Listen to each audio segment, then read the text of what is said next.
Here we go now.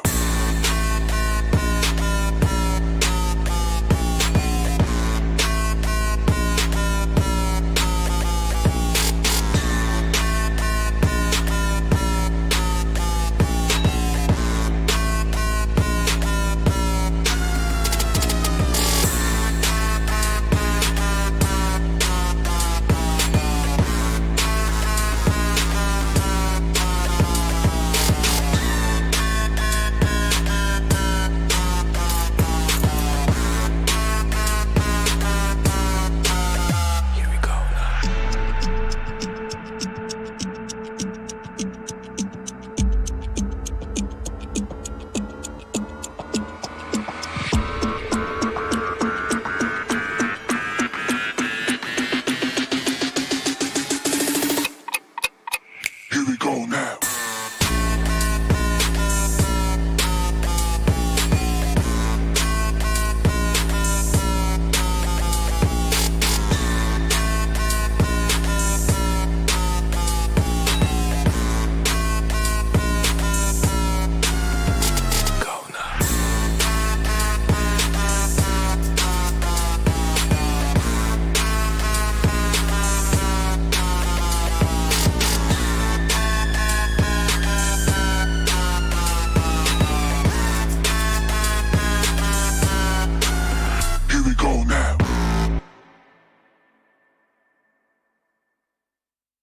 Here we go now.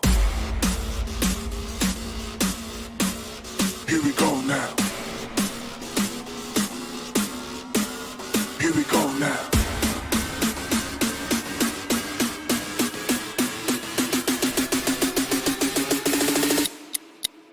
Here we go now.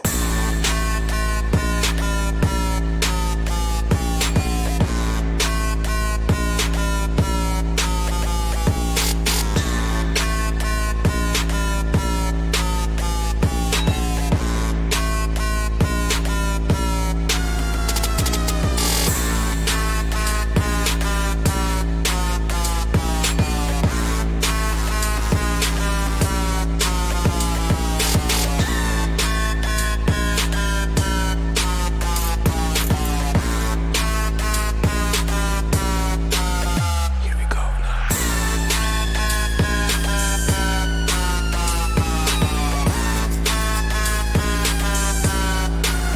Here we go now.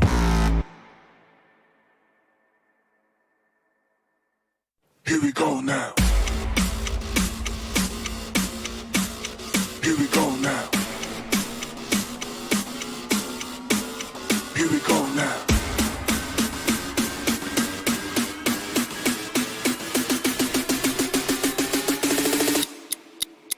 Here we go now.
Here we go now. Here we go now. Here we go now.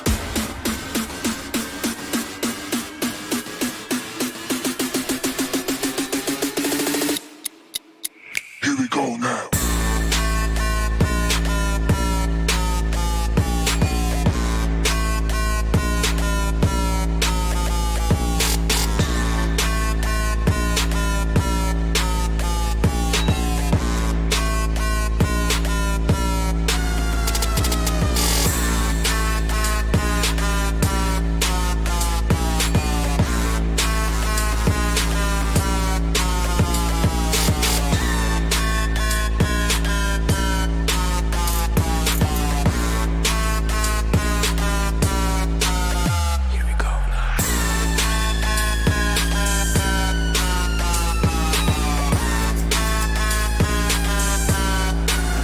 Here we go now.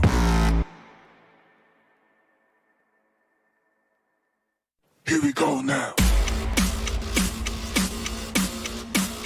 Here we go now. Here we go now.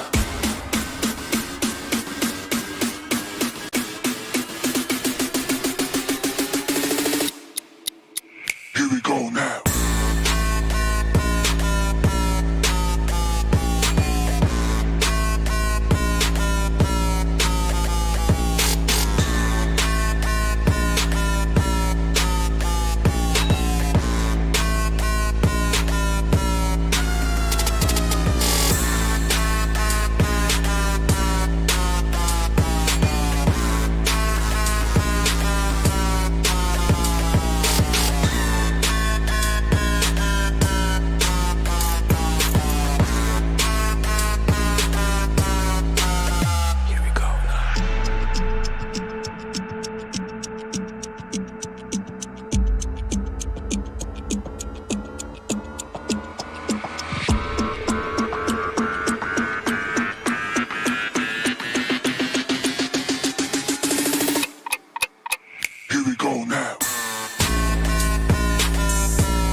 Here we go now.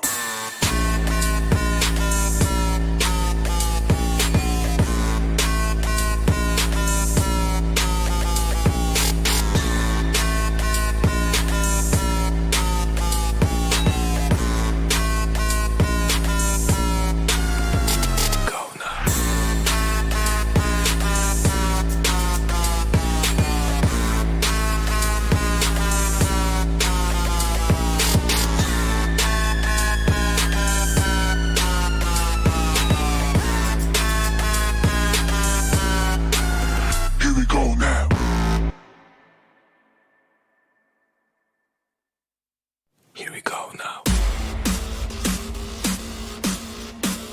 Here we go now.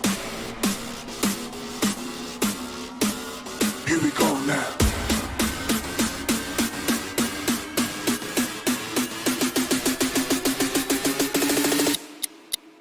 Here we go now.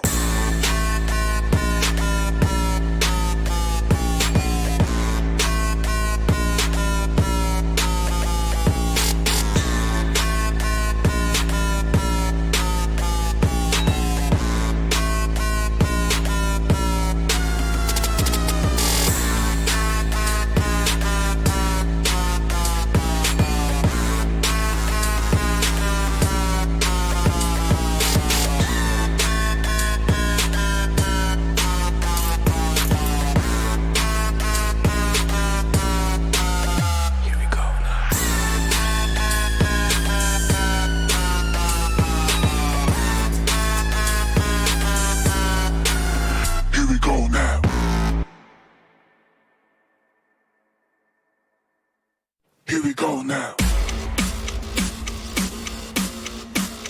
Here we go now. Here we go now. Here we go now.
Here we go now.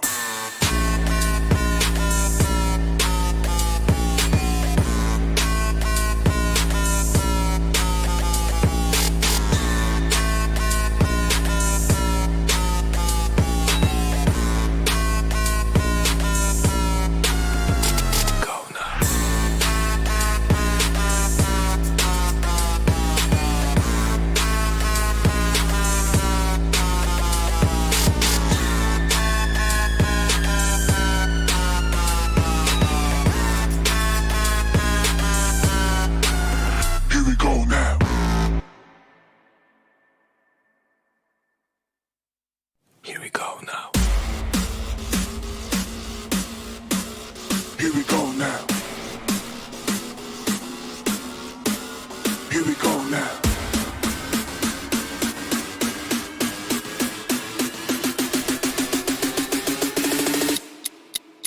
Here we go now.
Hello guys and welcome to PUBG Mobile Club Open Fall Split 2021 sponsored by the Oppo F19 Pro. I'm Trooper. I've got Shivansh here with me and we are going to do the day number 4, the encounter between Group B and Group C of the semi-finale of the South Asia Wildcard teams. How wooked up are you, Shivansh? I'm very wooked up basically, and I'm very excited as well. I'm a little late to the party, but still I am here and we're gonna enjoy the games. And we all know that these teams are performing so well. Some of the teams are performing so well and some of the teams are still struggling, but for sure they will climb the ladder. Definitely, and we are definitely going to enjoy all these teams, and this is going to be sort of a day of a comeback for Group B and Group C, because this is only the second time that they're going to participate and play their 4 matches, and it's going to be very important for them. How are they going to chase the target when by the end of the day they would have completed all 8 matches? All the teams that are participating in the semi-finale leg would have completed all the 8 matches. So we're going to have a very good look at the top 13 teams, because remember, by the end of day 6, everyone would have played 12 and only the top 13 are going to be part of the regional finale. So the pressure is quite high, but we all know that these teams are, they are used to this and they all know how to, perform well in these type of situations. But the important thing is you only have 4 games for the day, and like when we move forward, the number of your games decrease, so the pressure on the other side it increase. Yes, and 4 matches. But before we go on to the 4 matches for the day, a big shout out to our media partners, Nemo TV. Thank you, Nemo TV, for being the media partners for this PMCO, and we're really excited now that how these teams are going to stage this comeback. And this is the format explanation right there in front of you, where you know that during the semi-finale leg, each and every group that has 8 teams, that started with 8 teams, has to play 12 matches, and there are going to be 4 matches per day. And today is day 4 of the semi-finale, where Group B and Group C are going to play their 4 matches. Yep, 4 matches for the day. And finals, we have 16 teams, and they are also going to play 4 matches for the day. But it's going to be the final. We have to still wait for that. But the important part is, Trooper, if you are in the finals, only one single team will get to the slot. If you're going to secure that first position, then you will get a ticket to the PMPL Season 4. Well, all about that. But the total prize pool right now, $29,000 to $29,200 over here in the first place. That is what you were talking about. They are going to qualify for the PMPL Season 4. They take away $3,600 and the first place and the bragging rights of being the regional champion as well. But look at these. The prize pool is definitely going to drop down according to the hashtags. But even the teams who are going to go out in the group stages are going to take away $300 per team. But how are we going to decide the hashtags? Based on this point structure. Based on this point structure, it's pretty standard point structure, and we were following this from last year. If you're going to finish at the first position, you'll get 15 points. The points keep on decreasing, and if you end up 13 to 16 position, you'll get 0 placement points. So you have to be careful. But the X factor is, for each kill, you will get 1 kill point. Well, yes, that is going to be very important. And now having a look at the Group B squad rosters, we have got Infinity Club, INC, Resha, Ernie, Iran, Trex, Nodobi. We have had a good look at the players already. Now, Max, LND, eSports, they're also struggling in the overall standing, but we are going to have a look at Pain Gaming today. With just 4 matches, they are the only team that have made it inside the first page of the overall standings. And let's see how they're going to carry this momentum on this day as well. On the Group C, we've got likes of MAKPEN, King Rangers, SDZ Esports, and Infinity Esports, a team that has been really so much aggressive so far. It's going to be a very important day for them, and it's going to be amazing how they're going to contest. And today, the other 3 teams contesting from Group C would be VIP Esports, and then NRC and Exodus. Yeah, Exodus, the name is quite interesting, but you know what, VIP, as you just mentioned, some teams are on the first page of the leaderboard, and we can see Exodus is on the 7th position with total 69 points in their backpack. This is the first page of the overall ranking. We have SDMZ on the 3rd position with total 84 points. So, Trooper, the important part is the teams who are at the top 16, basically who are at the 1st and the 2nd page of the overall ranking, they are quite safe. But the teams who are present on the 3rd and the 4th page, they have to focus on their gameplay. Well, yes, they certainly have to. And it's not Pain Gaming on the first page with 4 games. It's Team Exodus with 69 points, and they're still holding that position. Pain Gaming have just slipped down to the 9th position, but definitely by the end of the day, they are going to make it to the first page. The question still remains, where are they going to land up? Do the other teams like Equinox, do they have enough to keep themselves on the hashtag 1 position, or the teams like Victor Gaming or Savage Esports, are going to challenge them by the end of the day. That's going to be something interesting to watch out for. But yes, you're absolutely right. Teams starting from the first 2 pages today are going to feel a little bit safe. Yes. But on the other 2 pages, they are going to be under a lot of pressure. They know that they cannot mess up the opportunities that they have, because it is the game number 5, 6, and 7, 8 for them, and you just play 12 matches in total. Yes, 12 matches in total. So we can still see that Infinity eSports, WG or NRC, they just played their 4 matches. They are in the 3rd position. For sure, they will collect a decent amount of points. And look at that. The team who's on the 17th position, they have total 38 points, 187 eSports. They played 8 matches, only 38 points. This is not an ideal number, Trooper. So, for sure, MAKPEN, Evo, WJ and RC, Infinity eSports, they will come back and they will move to the second page of the leaderboard. That is not going to be that easy, but for sure, the journey is going to be quite interesting. Well, yes, and we started this entire PMCO South Asia wildcards with 31 teams, but now we are down to just 29 teams because 2 teams have already been disqualified from Group B and Group C. From each group, 1 team has already been disqualified. So we are just left with these 29 teams, and let's see how the contest starts from this point onwards, because this is the business end of the semi-finale, right? Now the matches are going to go down, and the numbers is the counting is going to go in reverse. Match number 13, 14, 15, and 16 to be played today, and this is the schedule for the day, where we go through this map shuffling of Erangel, Miramar, Sanhok, and then finally one last Erangel to end the day. Yeah, one last Erangel to end the day. But I will always talk about this, like the second and the third game, the pace change you have to make, right? You have to focus on those pace changes, because in the Miramar map, you always start by focus on those looting, focus on those drop locations, as well as you start looting. Never engage in those early skirmishes. Just focus on those rotations, and that's it. But Sanhok, it's always the different, it's always the opposite. You will end up, sometimes you just end up colliding your drop location with some another team, and you're just forced to take some fights. Otherwise, you could be on the back foot and could have been taken down by some other team. But that's not going to be the case for some teams. So just focus on this, playing on the edge of the circle. That's the way some teams just focus on, because that's the most safest way to move inside the circle.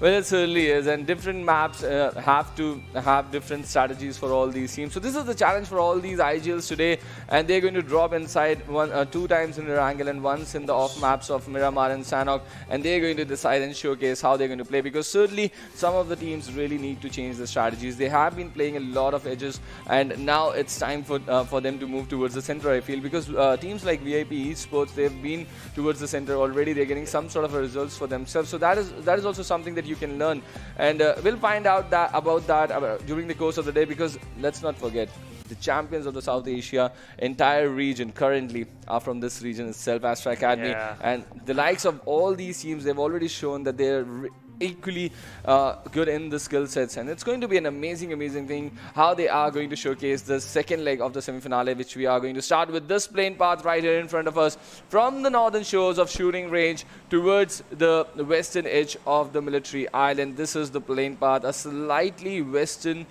flight path, I would say, to begin this proceedings on the day. And what do you think about the flight path, Shivansh? Okay, so as you just mentioned earlier, just focusing on those western side of the map, right? And if the circle just formed towards the western side, then the fight, they are going to be a little bit late, because we all know the western side circle, it's like a gamble. Sometimes you witness those early fights in the Georgia Pool area, Hospital and Gatka. Otherwise, Scotty, Ferrypair and Primos, they are the silent killer in the Erangel map. Now, we can see that indeed they just dropped down. One player, in fact, he just dropped down near the shooting range, and the other 3 teammates, they're just moving forward towards those 4 compounds which is present towards the southern side of the Severny. Now, I like the way how Kings are approaching to this situation, because they are moving towards the western side of the hospital area. Well, yes, a lot of teams just moving towards that western coast right now. You can see King Ranges as well, and a sort of a cluster that is just developing inside the Georgia Pool area. But look at where VIP eSports are headed towards that scattered compounds on the road that takes that goes from Primos to the Georgia Pool area, but a completely different circle for a western plane path. It's a very fair eastern circle that we have from Kamishki to Milta Power, the entire eastern shoreline inside the play area right now. But a lot of teams just finding themselves towards the western side. Look at the kind of cluster developing towards the city of Primorsk and Quarry.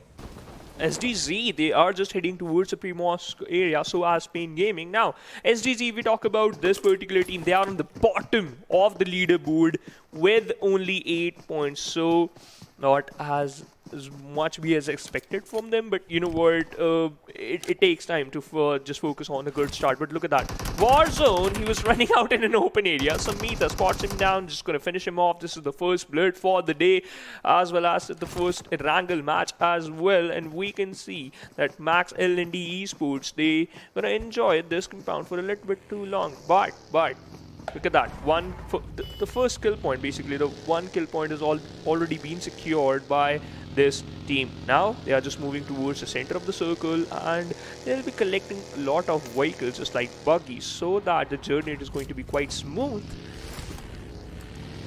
Well, it is going to be, but they've already got a kill, but still no helmet or a backpack for Samita out here. But yes, they're just moving. This is just a tri-junction towards the southern part of the city of Severny, where they are just now moving to the city. You already talked about the split situation that they are playing with. But other teams as well, they're just looking for some sort of a loot right now, quite early in the day. And let's see. Ernie on your screen from Infinity Club. Just running out in the open, looting compound to compound and just moving. And look at the kind of loot he has already. He's got a suppressed UMP and a Glacier M4 over there on his left shoulder. Wow, what a combination. What do you think about this combination? You know what, Trooper, it's in the meta right now. As well as we can see that M416 and UMP, this meta is one of the most strongest meta right now in PUBG Mobile, because we all know that you can use that M416 in close range fight as well as in mid range fight, and we saw some players are using the M416 with the 6 time in long range fights as well. They usually prefer M416 over those marksman rifle as well as the bolt action, because the recoil control is the most important part, and if we can control the recoil, then you are the best in the lobby. But the damage is insane. Well, yes, the damage is really insane. Don't worry. But Rozok, look at this. This is the team of Exodus. Yes, they were looking really good on the day number 1. In just the 4 matches, they got 60 plus points. So they would be lobby, and especially inside the Erangel matches. Yes. So one position once again today, and we have had a good look at Cannot. See how they're going to deal with it. And all these lads, the way they were trying to dominate the lobby, and especially inside the Erangel matches. Yes. So once again, and they got both the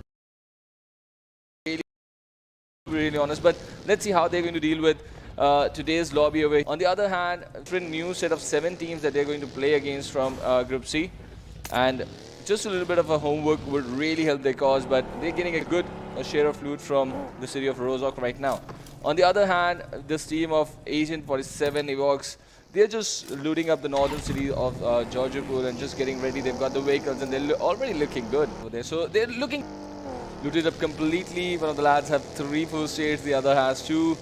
They've got all their, and even a level 3 vest over there for one of the players over there. So they're looking already good over here, but they got to traverse a lot, right? This is towards the western coast from where they are going to start their first early rotation, and the first circle has also started closing in, and they got to move and find a good sweet spot inside this first circle, and for that you got to start rotating. And towards the southwest edge of the circle, we also got WGNRC, who's just looting up with their secondary loot right now. They just fell around the city of Ferrypaya, and from that area they are just now rotating inside the city and just looting up these scattered compounds on the way.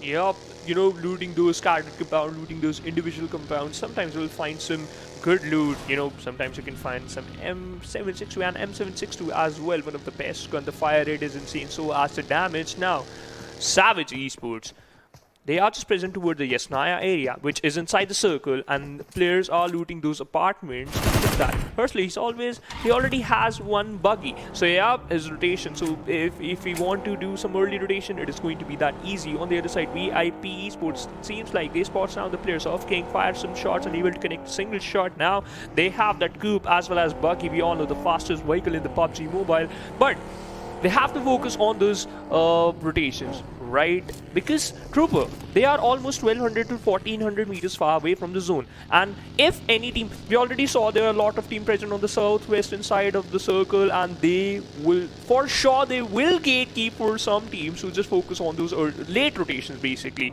And if you just end up in a fight, if you got stuck in a fight while moving inside the circle, then it's like a death trap. Very crucial point that he just made, because when you're rotating, you really got to be cautious just around the edges of the circle, because a lot of teams just want to just hold up to that position and gatekeep you while you are in your rotation stance, and that is the time that you get most vulnerable. Right nowadays, every team likes to carry just 4 vehicles, so you actually cannot shoot back or maybe give a cover fire if you're getting shot at, so that becomes a really good factor. Yeah. But let's see how these teams are going to deal with this. It's been a quite lull game so far.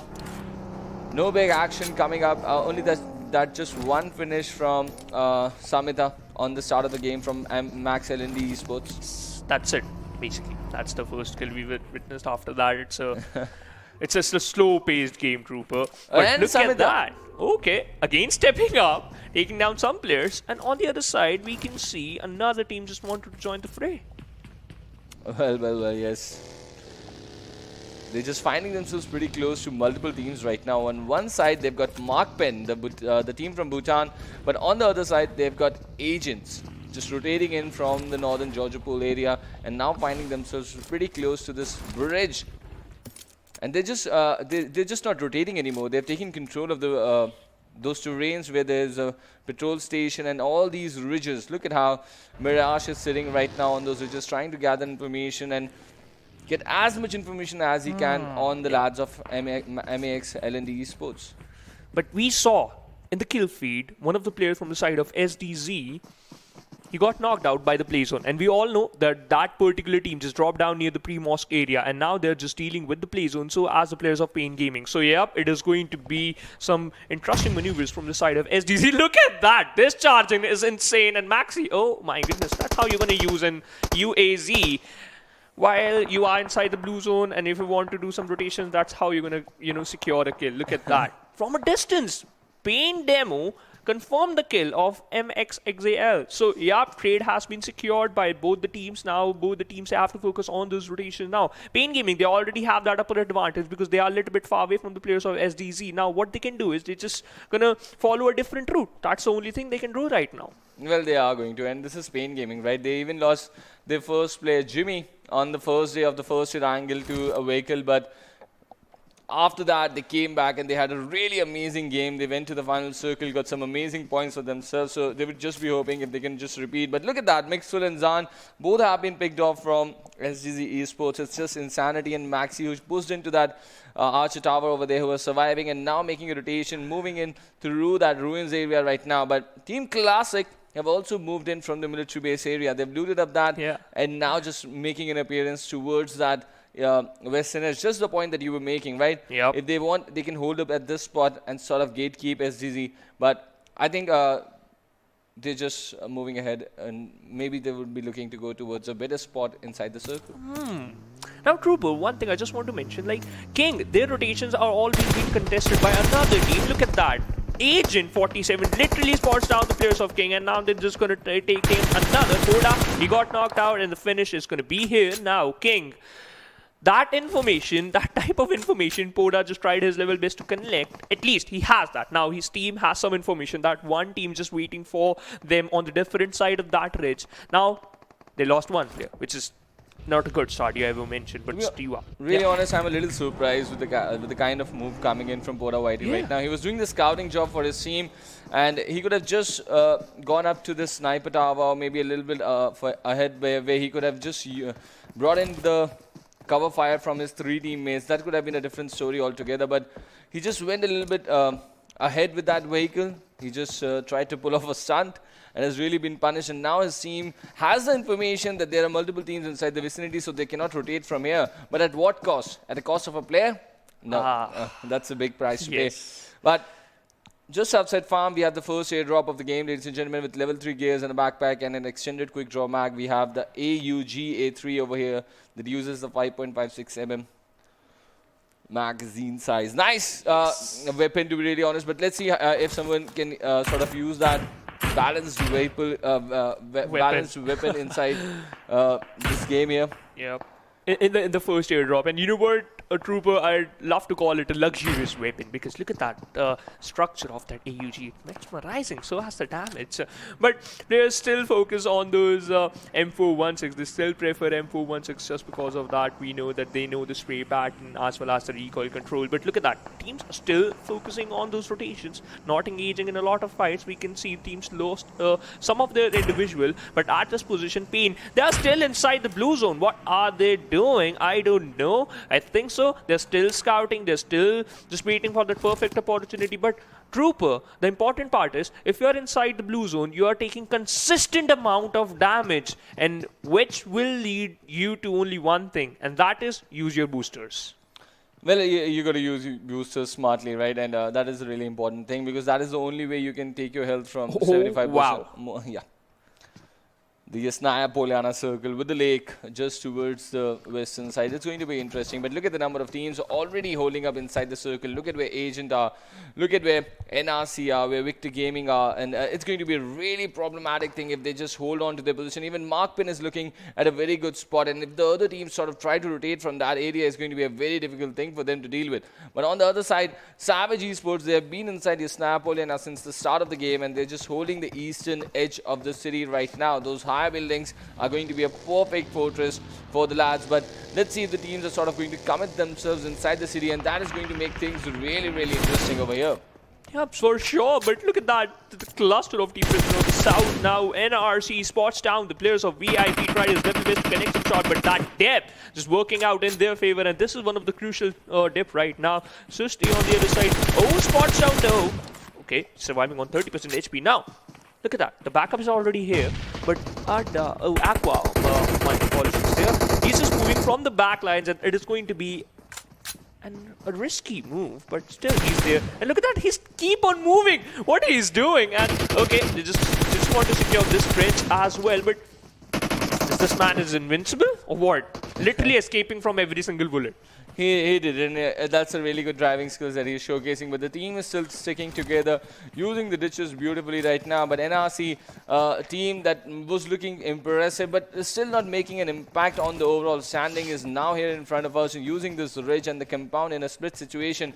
In this sort of a circle, it can be a crucial position to hold on, and you get a control of a big landscape with this GP out here. Here's in. Let's see what he can pull off. And he's got VIP eSports pinned down in those ditches right in front of him. A good nade might just do the damage, and this is exactly what Amare is figuring out right now, and very close to Aqua. Yeah. Somehow he survives. Now, Susti, look at the kind of flank that he's creating with that vehicle over there. It's going to be a difficult situation for them to handle, but the utilities are certainly going to be very crucial in this fight. For sure, and look at that. Aqua, he's heard that. He heard that sound at the vehicle. He heard that sound cue. Now just lobbing some utilities on top of Sushi, and this is going to be another fight between the same team. So now, VIP, they have to be careful from two different angles. In fact, three, because they have to check out for those back lines as well. Look at that. Another team they are just moving from the western side of the circle. And Sushi, this grenade can do a lot of job for him. And now he's receiving from this another angle. Now, that grenade gave him an opening, but look at that. He's barely surviving on 5% HP. Now, Mar, they're still waiting. They're still holding. They're still waiting. Despite of the fact they found an opening, but still, the position Ranger is holding, it's the most pivotal part of this fight. Certainly is. He's in a flank position for his team right now. But look at the split on MAKPEN as well. Two of the lads using and controlling the ridge from behind. In the next shift of the circle, it's a hard shift towards the western side. The city of Yasnaya Poliana almost out of the circle completely, but the lake is still over there. And from the northern sides, I can see Pain Gaming sort of making a rotation, and they're going to get hold of those important compounds out there. But NRC, they have realized that they cannot just continue this fight outside the circle for a very long time. A smart decision coming in at the right time, disengaging themselves and just moving away into the rotation. And MAKPEN Ulusio, he was on a split situation from his teammates, but he's allowed that rotation to happen for both the multiple teams in front of him right now. But Victor Gaming also rotating. A lot of teams rotating at the same time. There's going to be some sort of a cluster that is going to happen inside the circle. MAKPEN getting shots from teams out, and Ulusio eventually goes down. Oh no, Exodus. They have that advantage, but look at that. 1847 spots down another player of Exodus, and he was there just using his M416 to the mark, but unable to secure a knock. But right now, they're inside the circle, which is the best part for them. And look at that. A lot of teams are engaging in some fights. SDZ on the verge of elimination because Exodus, Kenyoxy, he is the Grim Reaper for that one particular team. Literally secure 3 kills. And as I just mentioned, SDZ eSports takes an exit at the 14. But the good part is they secured at least 1 point. Yep.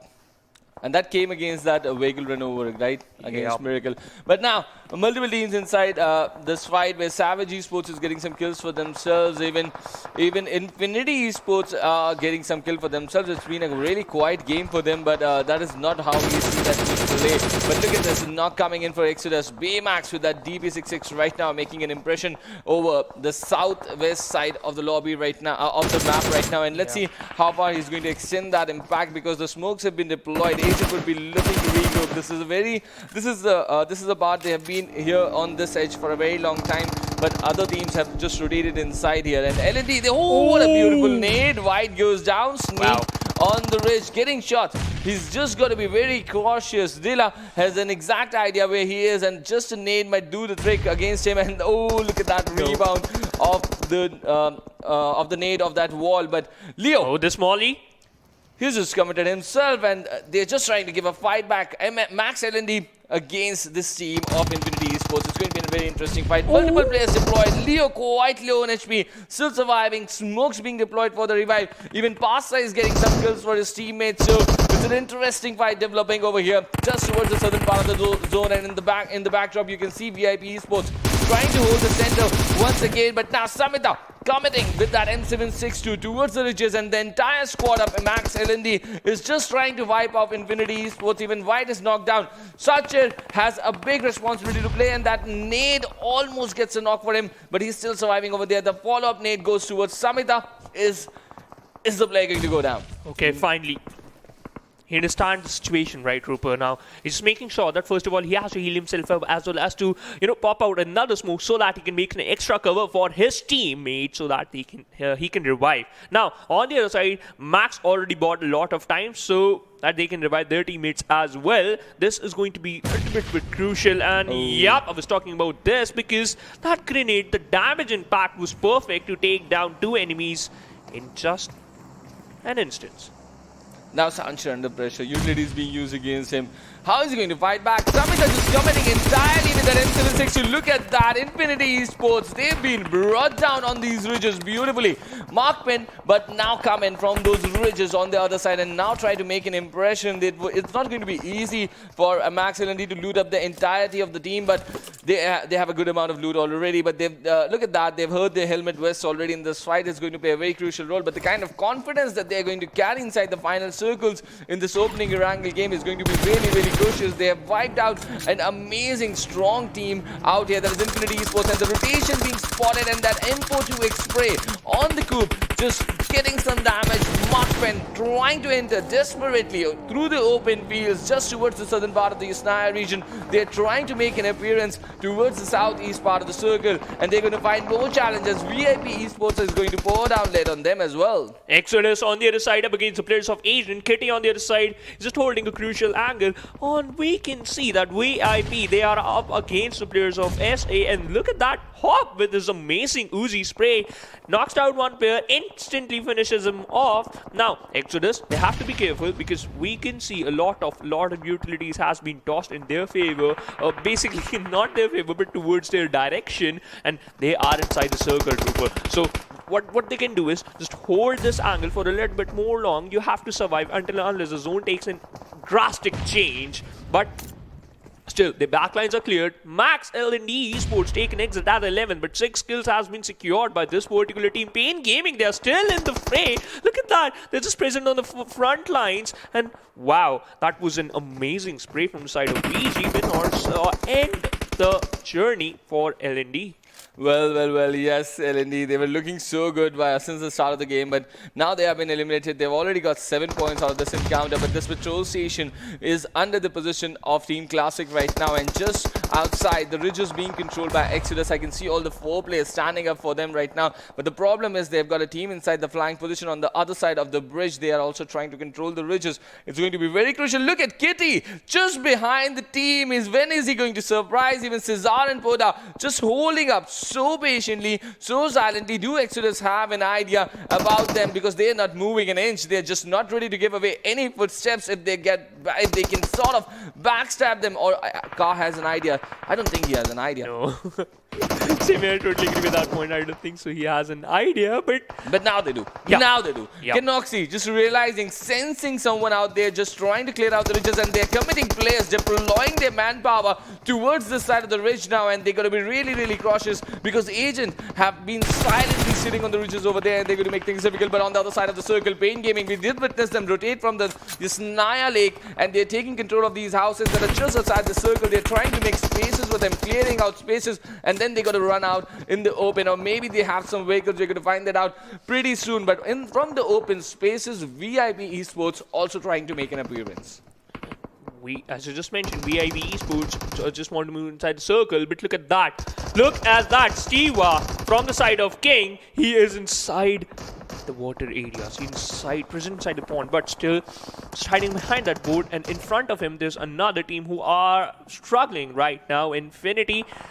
Ernie on the other side, he goes down. Johnny's there for revival, but VIP, this team is not stopping, but somehow Pain Gaming is there to stop their rotation, but oh no, they got eliminated.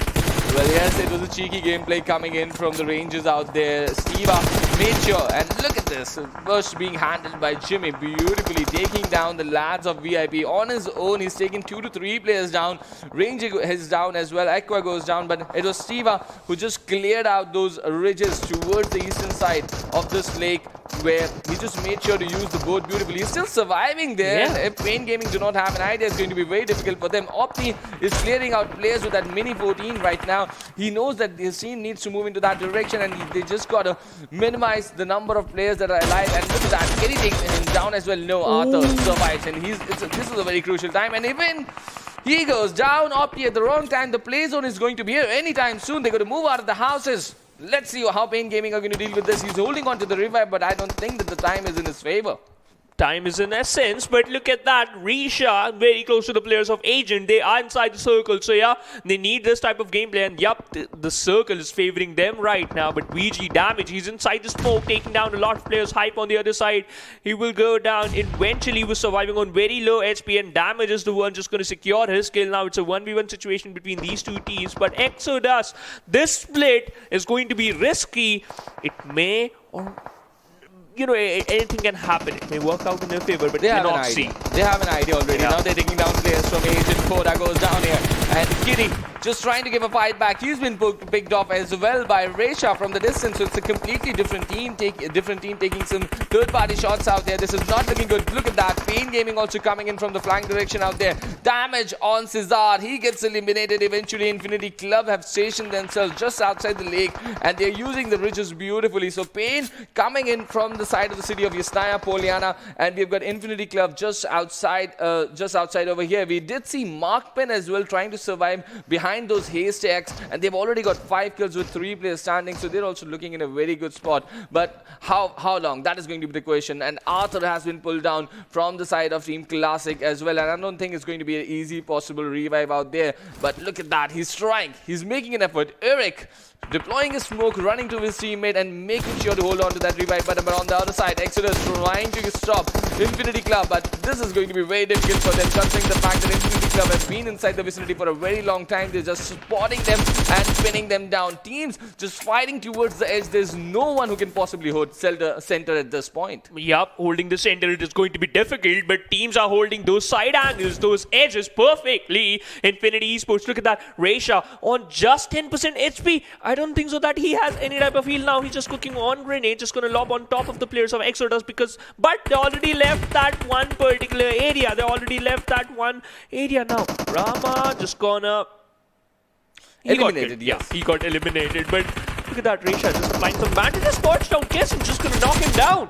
But he has no idea where the knock player is moving. Now he has some pixels to shoot at. He's going to shoot, but is he going to get traded? Yes, Kinoxi make sure to get the trade. One more point for him. But Infinity Club, they get eliminated onto the 6th spot. Down to the top 5 teams. Pain Gaming still part of it. MAKPEN still part of it. It's going to get really, really interesting how these teams are going to play this final circle. Yep, how these teams are going to play in the final circle. Top 5 teams present. MAKPEN secured 6 kills. 3 players are still surviving. CST, both the players are inside the smoke cloud. And now MAKPEN, they are heavily. Look at that. All the 3 players just looking out for that one single team. They got tunnel vision, but Pain Gaming, while moving inside the circle, they got punished by the players of Exodus. Look at that. He's just literally gliding on the surface. But moving inside the circle is going to be difficult. And that rotation was risky. Got punished by this team. MAKPEN, 8 kills, Team Classic with only 1 kill, but secure a lot of placement points because they got end up at the 5th position. 4 team Exodus, Baymax is the final player surviving from the side of this particular team. So as the players of VG, damage is there.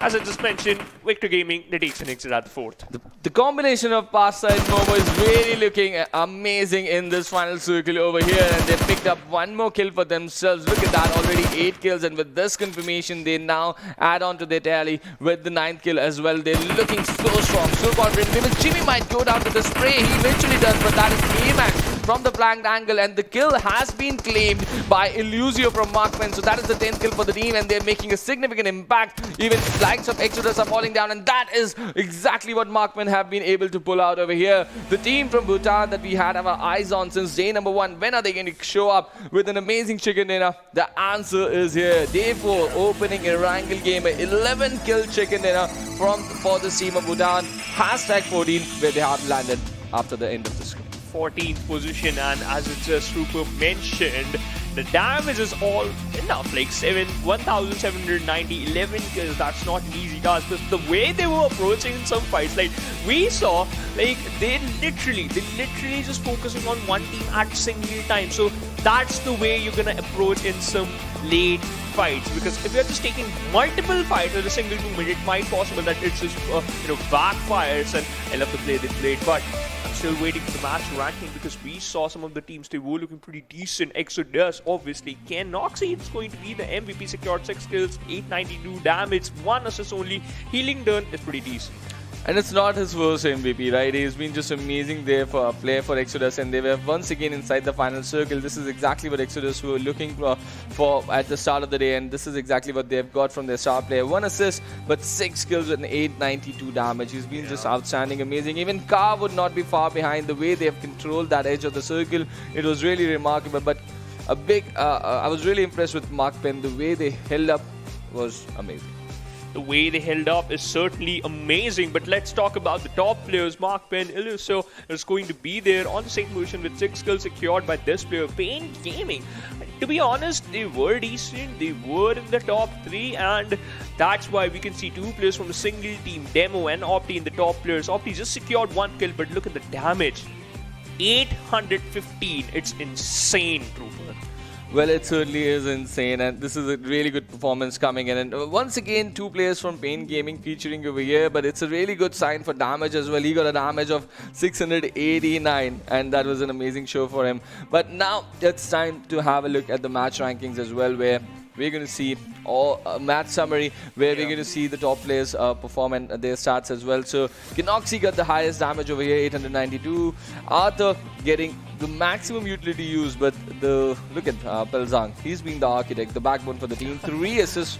That's an amazing, amazing number. Yeah, that's certainly an amazing number. But let's talk about the match ranking, because they are in front of us. MAKPEN secured the highest total points because they secured the chicken dinner. Pain Gaming on the second with 18 under their name. Team Exodus on the third with 17 total points. Victor Gaming, an amazing outing from the side of this one team.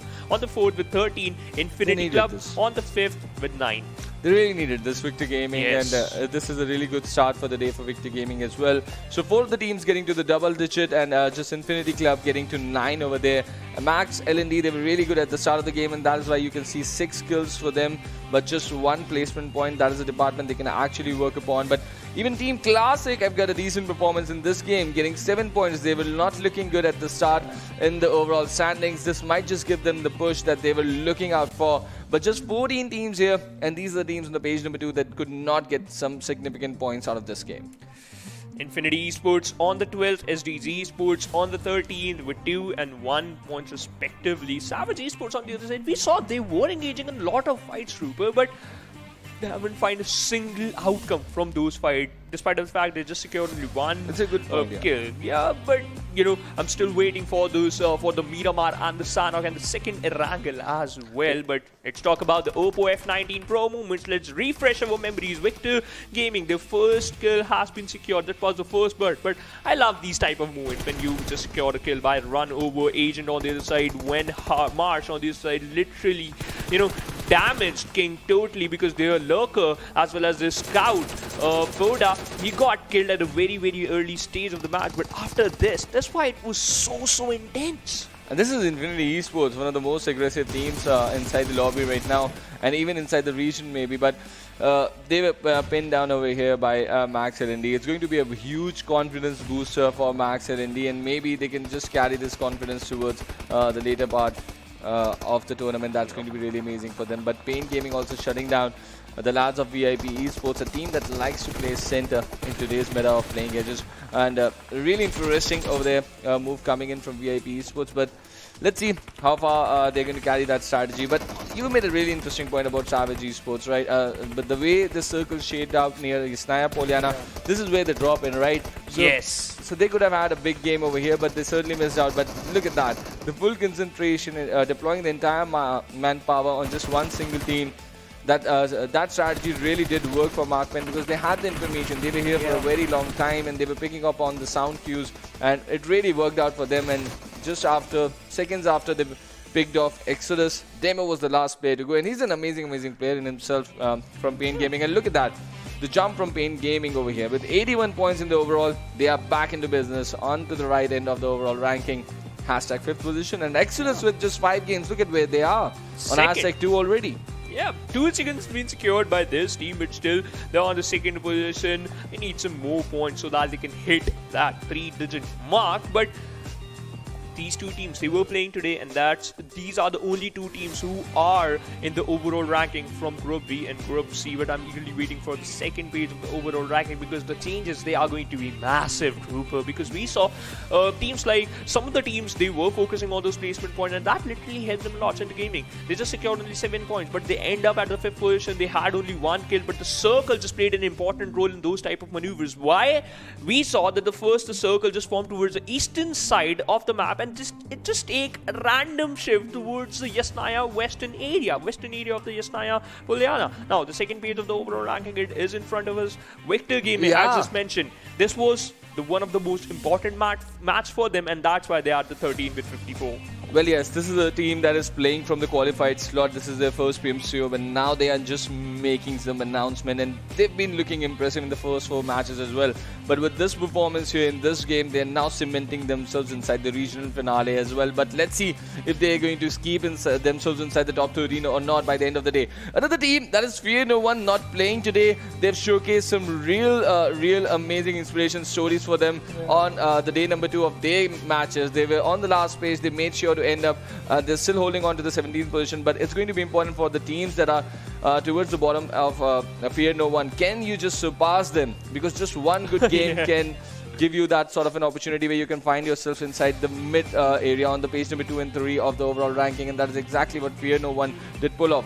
But all these teams out here, VIP Esports, Teams Classic, even King Rangers, it's a big team out here. They are missing out on the trick. They are certainly missing out on the trick, but you know what? VIP Esports, I expect a lot because they were up against the players of Pain Gaming at the time, and at that position they got punished, and that's why they were unable to secure some decent, or we can say the massive amount of points, 22 in their backpack, which is not enough, Trooper, because you need more. If you want to qualify, if you want to be on the second page of the overall ranking, you need more. But the circle, it was the best circle, and if you just want to witness some of these type of circle in this early day of the match, in fact the first day of the match. Well, yes, it was an amazing circle to be here, and just pointing out to the mistakes of the King Rangers over there, losing a player so cheaply, Pota Whitey. This team from Sri Lanka can really make the difference, but they really need to figure out where they're going wrong. But they've got 3 more matches to play, so let's see what they're going to do. But all the matches on the other side of this very short break.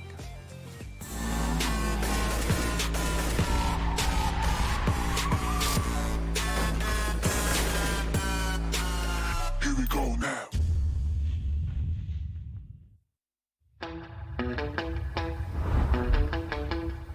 Are you keeping it real? I'm calling shotgun, wanna see my baby run. Oh, what's the word on the sea?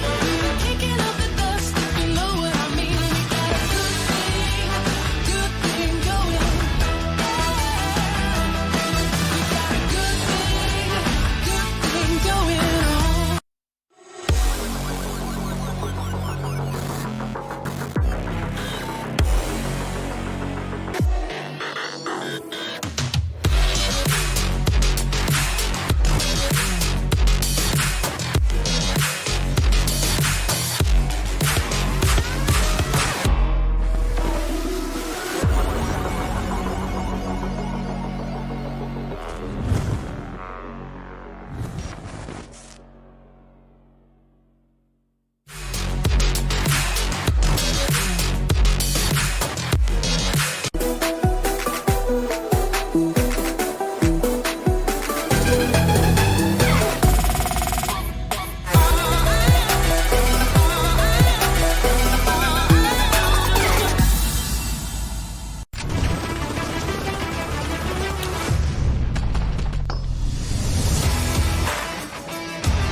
Here we go now.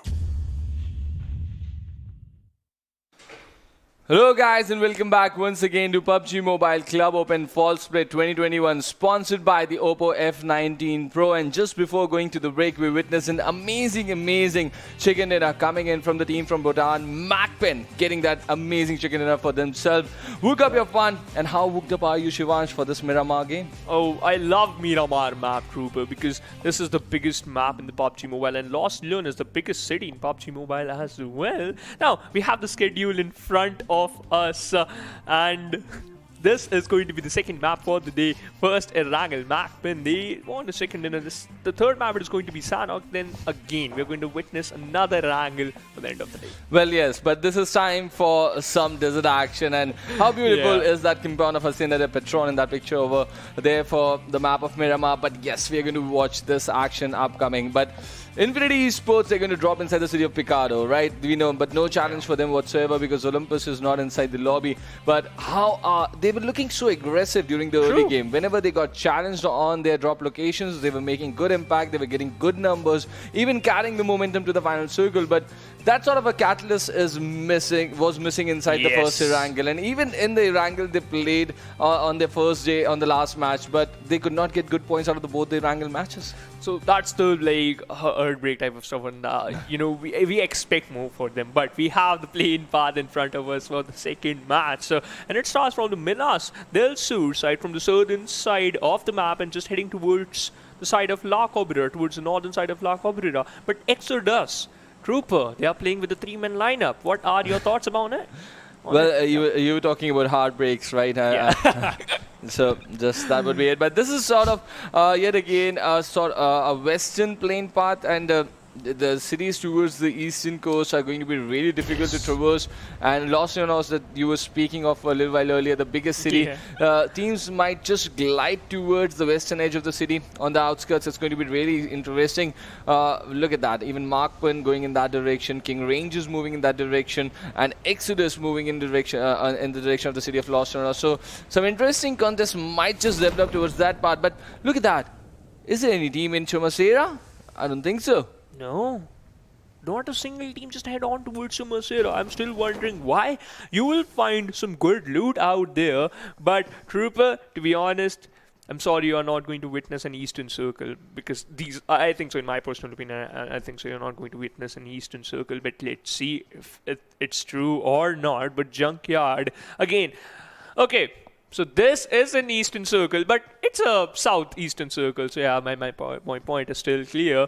But on the other side, we can see a lot of team present towards the south side of the map. So they are quite happy with their drop, not like SA, because they're just heading towards the La Cabrera side. Savage Esports, they have to think about something, because those early rotations are way more important than any other thing. And what is more important than an early rotation? An early skirmish. And if you lost then one player in very early stages of the map, then it's not good. And that's the case for King and early. Well, yes, he's in a very difficult spot right now. He's just trying to get away, but let's see if Piccolo, he really eliminates him. Yeah. He eliminates He takes him down with the jump, and now he's got a mini 14 as well with him, looting up so quickly without wasting any time. But they don't have a very big compound for the entire players to loot up, so they just got to move for a different compound as well. But the direction where he's moving, he might just be in a very difficult spot, because the lad from the two players from King Rangers are holding, yes, and that is exactly is going to change his part. But the area where he's moving, there are two more players from King Rangers, and this is just outside the city of Los Leonos. And yes, the city was definitely glidable, but spending a bit of too much time in the air with your parachutes might also be very risky, with teams just falling down in the close by vicinity. And that is why you see these teams just falling down onto the compounds on the road that is taking them to the city of Los Leonos. So let's see how they're going to deal with this. But for now, it's a very silent start. Just one kill that we have already witnessed, but the teams are just trying to move on foot from compound to compound and gather their early loot. Not using those vehicles, not as we expected, but you know, it's just running out in an open area. Now, Akli, he has a cover of his teammate who's just present on the back lines. Look at that spark. He has that spark in his mind that he's so close to Pasta. Okay, spots him now. That wall is just not gonna, dish out a lot of damage, and goes for a reload. Caused him off guard. Pasta just gonna boil him up instantly with this Thompson. well, and steering him with that Thompson, right? While bowling. Nice. And that's a kill for him over there. That's a good start for MAKPEN, carrying the good momentum with them from Erangel inside the first half of the map of Miramar. Over here, they're getting some good kill. Getting some good impact, and that's a really nice patient calmness in the gameplay over here. They're looking good already, but #14, they really got to get some good games up ahead as well. And this is a really important start for them, because only 13 teams are going to go ahead from this entire competition. What do you think about this? The angle 4 grip. I love that. You know, in my personal opinion, this is one of the best grip, Trooper. But I'm so bad that I can't control the recoil while using this grip as well. But you know what? It's part of the game. It all comes down to how you're going to utilize it. That's why I stick to the MAKPEN's rifle. Now, if I just want to talk about this one thing, like the DMR, these are some of the best weapon in PUBG Mobile, because as well as in Miramar map as well. The map is quite huge. range, as well as you just end up in those long range fights. And those DMRs are the best friend, as well as the best, they can provide the best assist you need, because one shot on the head can dish out a lot of damage, literally a lot of damage, and then another shot on the body, the player will go down. So as the same thing for the bolt action as well. But that slight reloading, or we can say the slight, power up that required in the bolt action, that will cost you some amount of time. And at that time, any player can change his position. He can easily jiggle, run, and he can escape from the barrage. But EvoX, Agent, 47, they are just moving from the same vicinity. Center Gaming, they're holding. Now, look at that. KT, he has a mini 14. And Poda, he goes down. He got knocked out, and the revival, it is necessary, but he is so far away from the pack. Well, he is. But look at this. The teammate just coming in for the rescue mission out there, and I hope he's just going to execute it. But now, Team Classic, they sense it, and they're just trying to apply more pressure on them. And the DMR that you were talking about a little while earlier now come into the equation. It's a mini 14 that he's using with a 6x on it, and let's see how Agent are going to get away from this situation. The revive has been executed. The team is regrouping. All the 4 players standing right now. But Team Classic, they're in a split situation, trying to gather some glimpse of the players out there and dish out some damage. But is it going to be that easy? Let's find that out. Yeah, let's find that out. Now, as I just mentioned, it's going to be that easy. A good cushion, but Classic, they have to be careful. Earth3, he has that Scarl. And now, the trace, it's going to be difficult, because look at that. The Agent, they are already on a journey. They just left away. They just left that compound, and they're just moving towards the western side of the map. Now, they know that they lost that one player, and they don't want to lose another. That's why I just focus on those rotation. That's a good thing. Infinity eSports up against the players of MAKPEN, and there's only one player. White 7K heard the sound, heard the players, heard the sound cues. Momo on a flank angle, just gonna lob one grenade on top of Sancher. Sancher also, trading some of the smokes, and he just deployed one smoke so that he can block out the vision, as well as just be safe from the side angle. Sneaks, look at that. I literally love his position. He's on a very on an awesome position, but he has to utilize it perfectly. Lucio climbing up the ridge, not overexposing him, a good thing. But Sancher, he's on the height advantage, he's on the higher ground, moving forward, over-aggressing.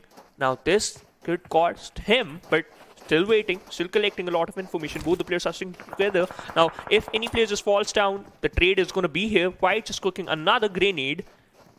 Just going to lob in on a different angle. Now, this is not going to give you an opening. Pasta hiding behind the rock. Sancher. Okay, this grenade might work, but no. Little bit short. Pasta still there. Oh no, now he spots down. Now he knows that where Sancher is. But look at that. That one, another grenade dished out only 10 damage onto Pasta. Well, yes, and now look at this. Pasta, he goes down. The push comes in from the Infinity eSports. This is the kind of aggression we were looking for. Sancher takes down the second player. Lucio just on the backside of the ridge. It's not going to be a very good spot. The nade is being cooked so beautifully. Lucio might just catch that nade. It's so perfect, but it's just been a little bit overcooked. And this is an amazing dominating gameplay coming in from the lads of Infinity eSports. And this is not looking good for MAKPEN. They had a really good last game, but now they're in a very bad situation. Let's see how they're going to deal with this. The push comes in from the left-hand side. The flank position. Sanche goes down. But Lucio, he takes down 2 players. He takes out 2 players now. Leo, he's going to run it. Everything Infinity eSports have, it has been deployed in this fight. He's coming in from the similar angle. Getting Lucio, take him down. This might just be the end for Infinity eSports. Leo, very low. He's just trying to hide inside the smoke cloud. The first aid might just be right. Attempted to get popped over there, but he's got 2 teammates who are looking for a revive. And Lucio with the Thompson trying to make an impression. He also goes down. 3 of the lads down. This is 3 players down from Lucio. MAKPEN, what a game here they are having, and they've taken out 3 players, and they're going to be all finished. This is Infinity eSports that we are talking about, ladies and gentlemen. And Lucio is on domination right now. Sneak, the last and final player still remaining, and Pelzang, does he need a revive too? I think yes. It's a 1v1 situation. Now, Pelzang, the revival, it's difficult. It is difficult, Trooper. But Illusion, as you just mentioned, that 1v3 was so good. I mentioned it earlier. The position Sneak was holding, it's awesome. It's so good. You can collect a lot of information. You can easily utilize it in your favor, but you lost your whole team. You're the final player surviving. He secured only 1 kill. The team has 3. Can he do the 1v4? Can he do the 1v4? Illusio, MAKPEN, this Bhutani player, right now, he's taken down these 3 Mongolian players all by himself. And now, Snake is the last player standing in front of him. Can Illusio complete this 1v4 situation? He's turned the fight completely on his head. It was looking Sanchez's game and the way they were controlling the fight over there. And Illusio, he was on the down range. He was not in a very good position to take that fight. But he so beautifully controlled that push coming in from the west, from the left hand side of the ridge over there. And now Sneak is under pressure. You don't find players from Infinity Esports under pressure, and that is exactly what they are right now. It's a 1v4 situation for Illusio. Let's see if he's going to pull this. Let's see. You're going to witness this in just a couple of minutes now. Sneak's just moving back, disengaging from the fight at this moment, just going to head on towards his buggy so that he can just change a lot of stuff. But look at that. He's still searching out the area, being careful, and that's the best part. He has to, obviously, because now he lost every single teammate. Now, Illusio, as I just mentioned, the 1v4, still there, it's still on. But he has to keep it more in his favor. Now, Illusio still on to 75% HP.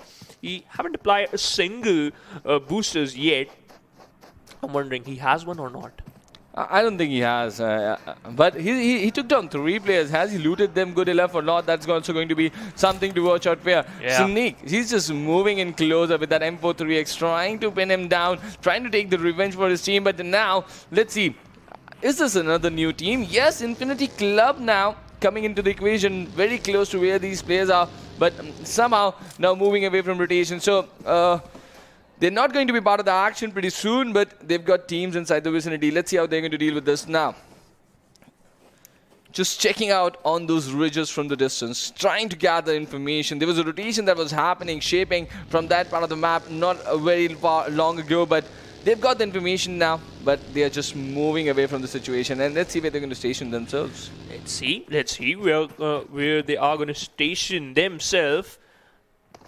Johnny, he has an M4. Look at that. He has a perfect level 2 kit in his back with him. We have the second airdrop in front of us. Now, Trooper, there's going to be... I'm going to throw a question onto you now. We have that Groza with 60 ammo of 7.62 mm with a level 3 kit. What do you think? It's a good choice to pick this gun in a Miramar map, because we know that long-range fights are common, mid-range fights are also standard, but the close-range fights are amazing. Anytime, anywhere, any map, the Groza is a beast. Don't think twice. Just make sure anti-fragger or your assaulter has a Groza with him for the close range, and then there's a choice of the secondary weapon, right? You can use that. Uzi. Another Uzi. There's always a choice for the secondary weapon that you can use for the long range fights. But Groza, if you find it inside the map, on any map, just make sure to pick it up. For sure, just make sure to pick it up. And as well as if you have a suppressor, then it's like cherry on it's cherry on top of a cake. Yeah, that's the perfect term. But right now, look at the position Pain Gaming is just moving from the western side of the map. And I always mention from where they rotate, because why it's more important, because whenever they start rotating, they always rotate in a 2+2 split, and that's the best way to just rush onto a compound. But Samita, look at that, this player. He was taking down an individual, basically taking down some individual by bursting as well as destroying some vehicles. Sneaks. Look at that, his position. He's the final player from the side of that Infinity. He's still surviving. He is inside this core blue building, so close to the adjacent buildings, but let's see. Well, yes, now, and with the shift of the circle towards the city of Los Leonos, this is what you were talking about, right, at the start of the game. So, amazing predictions coming in, Shivansh. But the investments inside the city of Los Leonos are getting really high over here, because a lot of teams, a lot of IGLs just committing their teams towards the city of Los Leonos. And the beauty of this city that it has got higher ridges on 2 sides, right? They are also going to get occupied. The population density is going to increase over there, and that is where the fights are now developing between the lads of Savage eSports and Max L&D eSports, they're just running out on open field, trying to clear out the area. You've got a revive happening, but you're still committing players forward. Max L&D eSports, I hope you know what exactly you're doing, because another knock at this point might just result in a wipe. But they are a confident team, and we talked about Samita a little while earlier. They were looking to take up the charge, getting some good kills for themselves, and this is the third circle that is now closing upon them, and they are finding themselves outside the zone. Ooh! A nade very close. A nade very close. Savage eSports are under pressure. They certainly are. But look at that. Just run away. They are just moving away. They are disengaging from the fight. And that type of approach never expected by the players of Max L&D eSports. Now, they are a little bit far away from the safe zone. So, yeah, the rotation, this is going to be an important part of your game plan. But okay, he was just moving inside the circle, but he got a little bit bumped from the side of his teammate. Now they are also moving inside the circle using those Ronnie trucks. Yes.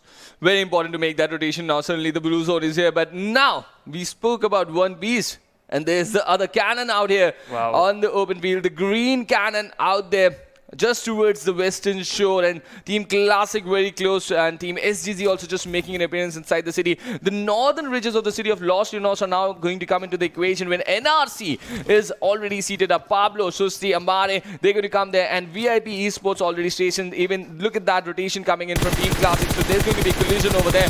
But let's see how they're going to deal with this. VIP eSports trying to pin down Pablo, who's just taking the damage from the blue zone as well, but they're trying to make an appearance. Let's see how this split situation is going to work. Doesn't. Pablo goes down to the play zone. They've got players inside and using those concrete covers right now. Amare and Susti inside the circle, but they're also getting spotted easily from the position of VIP eSports. It's going to be a difficult situation for them to survive over there. But multiple teams trying to take control of these northern ridges. Even a little part of the Los Llanos city is inside the circle. That is going to be home for a lot of teams. Let's see how they're going to play this circle, because still 14 teams. All the teams are still alive over here. Yep, every single team is still in the lobby. They are still present.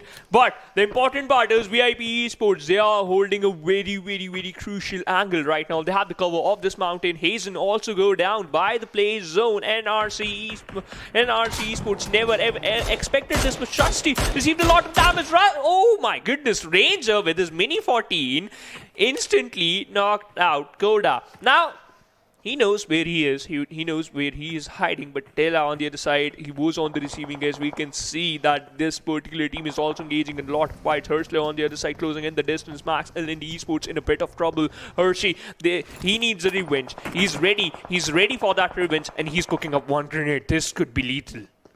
No. Oh, look at the bounce on it. It's not. Max L&D, multiple players down the ridge. They've got an opponent on top, and they're trying to eliminate him with those nades. This is Samita once again on your screen here. Already multiple knocks that she has created in this game, but let's see how they're going to deal with this situation now. Jay on your screen right now in a split situation from his team. He might just be the X factor that Team Max L&D need in this situation. The low toss nade now incoming. Hershey still not able to get the knock, but Jay able to get that damage on Hershey. That is going to be very important for Savage eSports to deal with. On the left hand side, inside the city, in the backdrops, you can see even Victor Gaming being a part of that. Wow. Oh, Samita's nade right on top of Hershey, and that is why you can see that fall back. But now Legro, he comes into the equation. Both the players are literally holding a very crucial angle right now. Like, after that grenade, Hershey is forced to use that one first aid kit. Now he's up against the same location, just popping out some smokes to be on the safer side from the side angles. Yeah. That smoke has just been deployed for Jay, because when he was closing into that angle, Jay was able to give some damage. And now they must just try to pin down the two players once again. The limited time is there, but now Jay realizes that smoke is going to keep him out of the equation. So he closes in a very technical fight that is being executed on these altitudes by Savage eSports and Max L&D, and it's really nice. They have an answer for everything, every question that is being asked to them. And let's see how they're going to deal with this. Jay, he's just trying to still control that part of the but look at where the fight is happening on the map. Very outside. What a knock coming in. Beautiful out there. Let's see if this fight is going to extend. But look at that, MAKPEN eliminated. He was the last one guy remaining, Illusio. He's been picked off, and that's the first elimination for the game. He's been he's played so beautifully. He's pulled out that 1v3 over there. Eventually goes down, but it's an amazing performance coming in from him. Certainly is amazing performance from the side of that one lad. Now, Max LND eSports, look at that. 250 meters far away from the safe zone. So as the players of Savage now. Oh my goodness, this is going to be important because VG, look at that, they're playing an amazing job. But on very low HP, goes for the drop shot, dished out a lot of damage, but Steve from a different angle, dished out a lot of damage. Miracle also joining the fray. These teams are up against other, like basically, they are just fighting against each other, but from a third party, teams are enjoying those kills. Proda, look at that, VIP, they are in a bit of trouble. Well, they are. They always are because they like to play center. They like to be among things, and that's a very difficult spot to put yourself under. You got to be really have a good game. A really good gun game to assert that sort of a center presence for yourself in this type of lobby. But that is where the challenge is for them. If they can pull that off, they're going to have a big game. But when is that going to happen? That is going to be the question. But look at that. Savage eSports, Hershey is still making things difficult for the players in that part of the vicinity. But they've got Max LND already inside the city with Victor Gaming. And they've just arrived too late over here. But they've certainly applied pressure already onto the lads over here. In the backdrop, you can see Exodus. They are playing as a three-man team in this game, and all the three players are still surviving over there. We've still got 13 teams, 35 players, and this is an urban finish. This is exactly what I want every single day to happen inside Los Neonos, right the city which I want for an urban finish. It's a perfect setup. Just the matter who is equipped enough to get the chicken dinner. Who is quick enough to get the chicken dinner? A great question from the side of Grouper. We'll get to know in just a couple of minutes. But look at that, Jay still present on the ground floor. And now Savage eSports closing in from a different side. But NRC, both the players are still surviving. And that is going to be the X factor for some of the teams who were holding those side angles, who were playing on the edge of the circle. Victor Binros again just cooking up one grenade and just hoping that he may knock out some player. But that was the wrong place. That was not perfect. Now this lad just climbing up, going for the ramp. And now the important part is, if we talk about the circle, some of the teams are present towards the dead center of the circle, and some of the teams who were playing on the edge, now they have to focus on those rotation. Steva with his SLR takes down one, but unable to finish him off. The revival is going to be there, but Savage, the rotations as well as the movement, they are very crucial because they have 30 seconds on the clock. VIP eSports take an exit at the 13, 12 teams alive, 33 players are there, and this is the 5th circle. Well, yes, and look at the shift. It's going to pose problems for all these teams that we're witnessing right now. LND, Exodus, Victor Gaming, and all these teams. Even Poda YT is still surviving with Siva over here. But look at Max LND. They were so far towards the western edge, and now they have made it inside the circle, and they're trying to just move even closer to the play area, and they're being picked off. Steva picks off Samita over there, and now just 2 more players remaining for LND. Let's see how they're going to regroup, because there's a lot of concrete cover to play with inside an urban finish. Do you have good enough smokes to control the situation? That is going to be the situation. But now Victor Gaming is pulled off a nade. He's going to be caught in animation and goes down. Berlin. But now where are the other players? They are going to close, and even Warzone is getting shot at, and we've seen this player being so amazing in the past. Let's see how is he going to play here as well. SDZ Zad, that grenade was amazing. Takes down 2 with that, but able to finish single one off. Now Ilsan just confirmed the kill. Look at that. He got the grenade title. Ligaro doing a lot of job for his team. Takes down 1, finisher 1 instantly. Pain Gaming stepping up. They're just signing on the kill feed. 12 teams are still there. Multiple fights happening because the zone is closing in. The teams who were holding on the edge of the zone, they are in a bit of trouble. In fact, this is going to be a war zone for some of the team, because this player from the side of Victor Gaming, Warzone, he is up for a fight. He is ready. Just barely surviving on 60% HP. Haven't applied a single booster yet. Just going for those smoke grenades. Cesar on the other angle, making things difficult for Extos as Baymax goes down. Agent Cesar on the other side takes down by a different team. Exodus Piccolo. This lad is going crazy. Well, he certainly is, and Warzone still trying to survive over here. It's been amazing, amazing action. Look at Marsh and Kitty making that sort of a damage with the nade, but this is looking really good. Mirage has got 1 kill already, some important points that they're picking up for their team, and this team certainly needs some good points over here. They're down to 2 players. They've already got 3 kills in their tally, but it's a big responsibility for Ligro as well. He's just the last player standing for his team. Look at where he's smoked up, and do the Victor Gaming players have any idea about him? Look at this right on top where he's just rolling, and he's been pulled out over there. The smoke being the distraction being beautifully used by Ligro. Wow, this is what an open finish does, and I absolutely love it. In the background, you can see an RC getting eliminated in this game as well. And now Ligro, what is he pulling off over here? Surprising. Victor Gaming, Berlin very low on health as well. And let's see the shots that might just get connected. Might just get connected. Yes. He confirms one, but Berlin is still surviving. Can he eliminate Victor Gaming over here? Savage eSports. What savage gameplay coming. Almost. Ooh, he's just hitting those tile bombs over there. Can he get the shots connected? Really close. The smoke is the only cover over there, but Ligro is trying really, really hard. But deploying some utilities over there, trying to shut him down, but he's under pressure. He used 97 bullets on one single lad. Can you imagine 2 spray and another and half the spray? That was insane, Trooper. And I haven't secured a single kill of that one person. But Maxwell on your side, look at that. He has that height advantage, spots down 1 player, Agent. Well, yes. And now Savage eSports, they eventually go down to the 6 teams, and we have got SDZ on the other side of the road, and they look to have a good share of this circle right now. But there are teams behind them as well, and they're trying to eliminate teams on the other side of the wall, but there's no one actually present. But far off, we have got Pain Gaming playing with a different sort of a cover, and Opti is just playing a very good patient game, and Classic also just arriving from the northern part of the cities. And let's see how they're going to deal with this. Agent finding themselves in between, and SDZ sort of looking to pin them down. This is the team they were looking to gatekeep behind the walls, and they've certainly moved a little bit towards that blue container. Let's see if that revive is going to be executed or not. It is going to be difficult, but yep, it is necessary. SDZ eSports secure 5. They were on the bottom now again.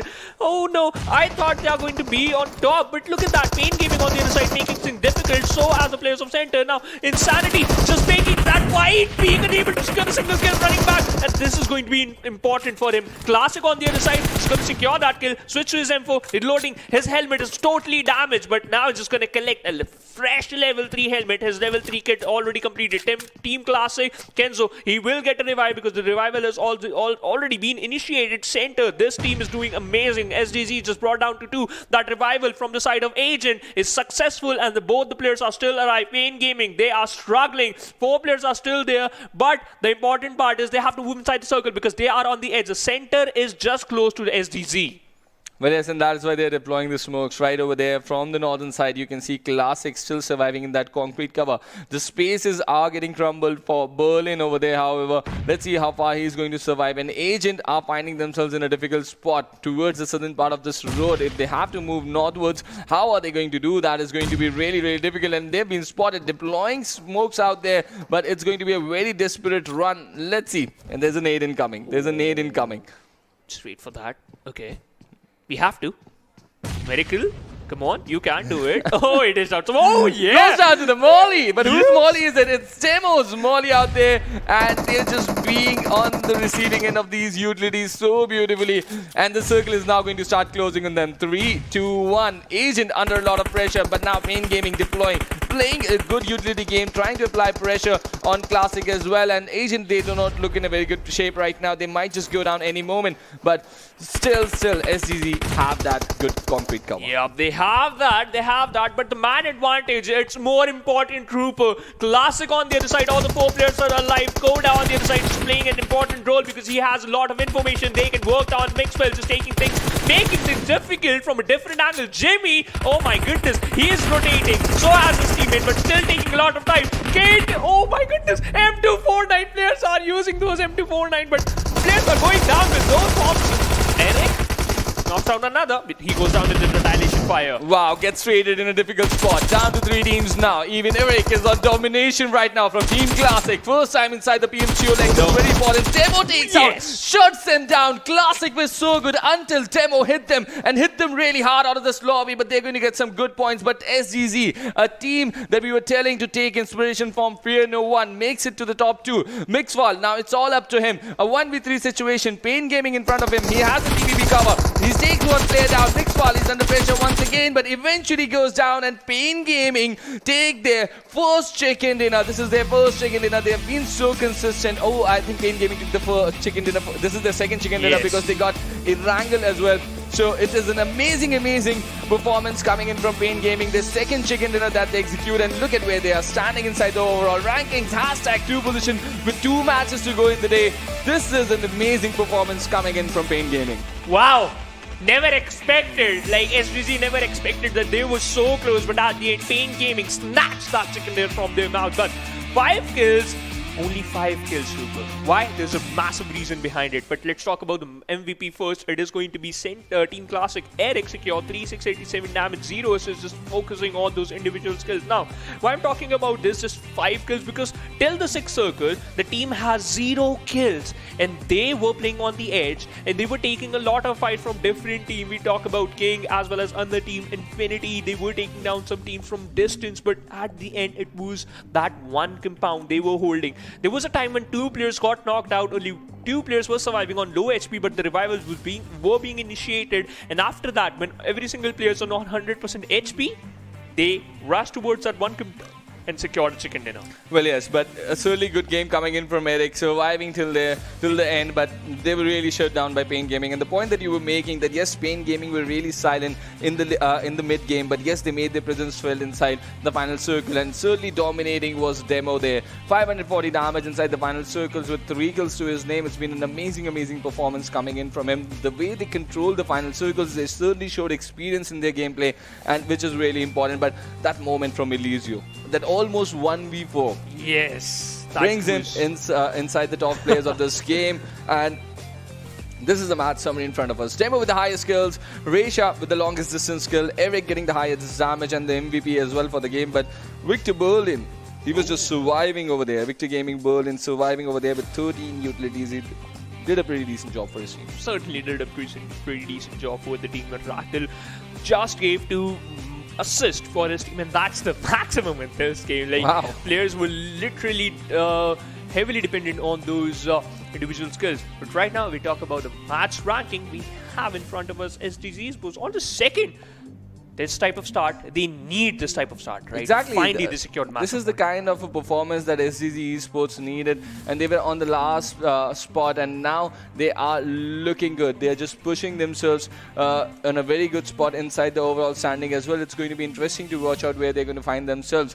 But Infinity Club, ooh, they missed out in this game. VIP eSports did not have a good game as well. NRC just getting 1 point. So all these teams, they sort of have to just buck up and get some good points.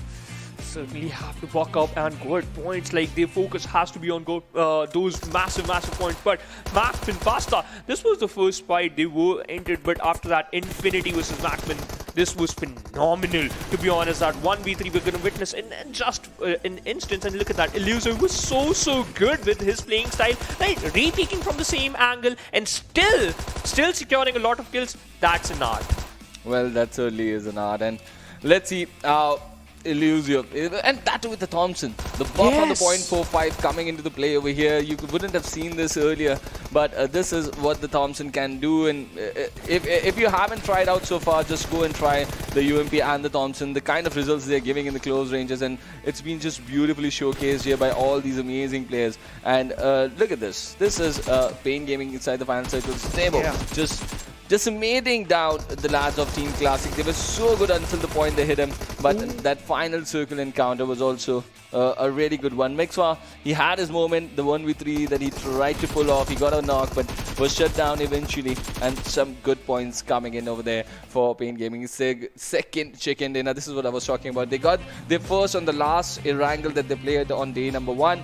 And now they become the second Centurion inside the PUBG Mobile Club Open Falls Play 2021 South Asia Wildcard region. Yeah, and they're quite happy with that as well. Before this match, Team Exodus, they were at the second position with, I think so, 86 or 82 points, but now they're just on third position with 89. But look at the difference between Pain Gaming kill points as well as Equinox kill points. They have 49 on the side. Pain Gaming has only 37, but they have that high advantage of placement points. They were focusing in just on those 6 matches, points. yes. In just 6 matches. So that's the most important point, right?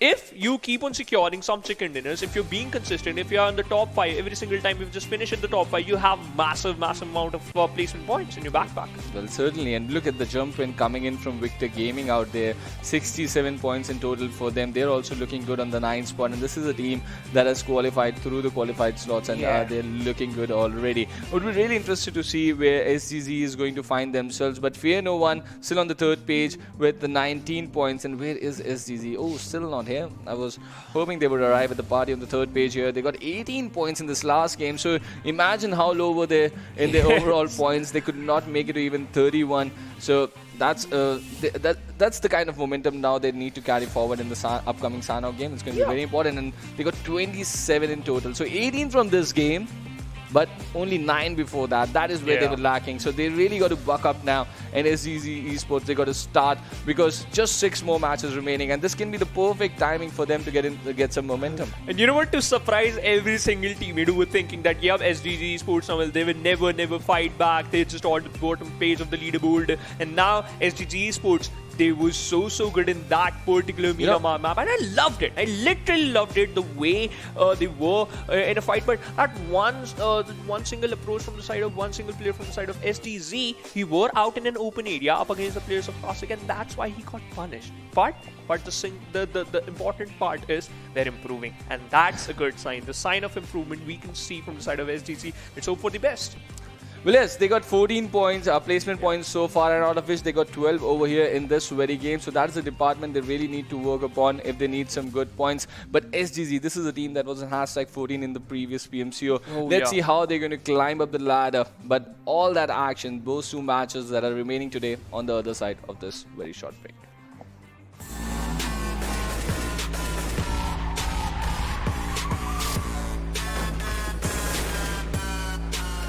Here we go now.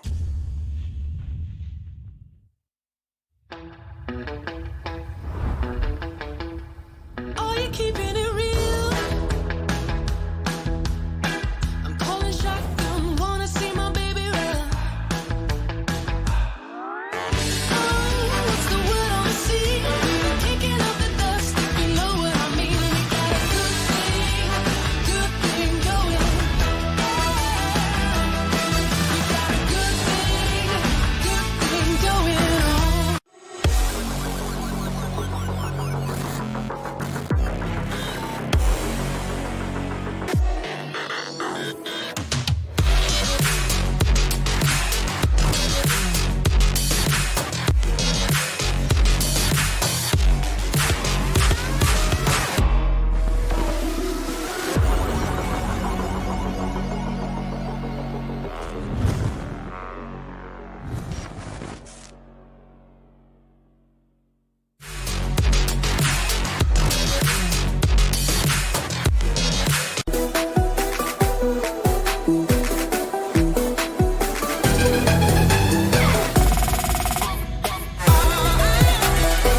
get it.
Here we go now. Hello guys and welcome back once again. This is PUBG Mobile Club Open Fall Split 2021 sponsored by the Oppo F19 Pro. Wook up your fun, and we are already wooked up after these two amazing games. The way Pain Gaming claimed their second chicken dinner. What were you telling about that performance, that up till the 6th circle they had no kills over there? They certainly had no kills, but at the end it was all comes down to who's going to secure the chicken dinner, and that's why they secured the chicken dinner. They were the best team in the previous match. Well, yes, certainly they were, and they proved it once again to us. But now this is time for some Sanhok action, and this is how the flight path looks, which really does not matter because all the teams can easily move towards their drop location. All these 14 teams, and Exodus yet with a 3-man squad. Yeah. In the previous match, they were playing with the 3-man lineup, and right now in the Sanhok map, they're still sticking with the same plan, and sometimes playing with the 3-man lineup. In fact, every single time it will never work out in your favor. But important part is, as I just mentioned, every single area is glidable, despite of the fact from wherever the plane path is, from wherever the plane path start. But INC just drop down near the Hatton area, and they will collect some good amount of loot. Now, Camp Alpha, if we talk about this one island, there's only one single team. That's it.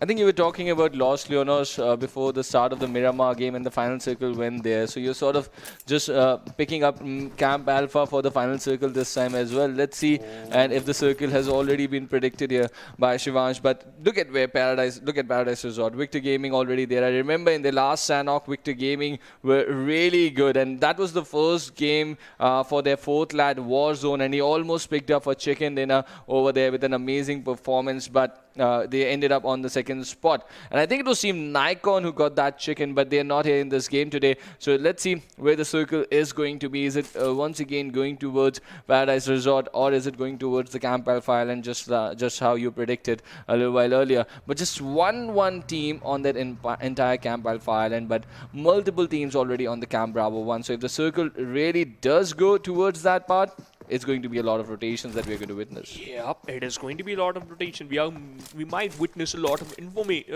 basically rotations. And while doing some rotations, you have to be careful because you will give a lot of sound cues if you're using some vehicle. So as Poda Whitey was doing. Now, let's talk about Agent 47. This team, their individual performance is kind of decent, but they have to work on those synergical performance, right? When you are moving inside the circle, when you're approaching in a fight, the way you approach in a fight. We saw this was the team who got stuck behind the fence area, and that Molly from the side of the players of Pain Gaming found an opening, and that's why they go down. They have been taken down from that one location in the final circle of the Miramar, and they have to be careful right now. We still have 14 teams left. Haven't secured a single. Okay, so teams are not engaging in a single fight, despite the fact they were pretty close to each other. Kitty, look at that. He's just driving a motorcycle. That's cool.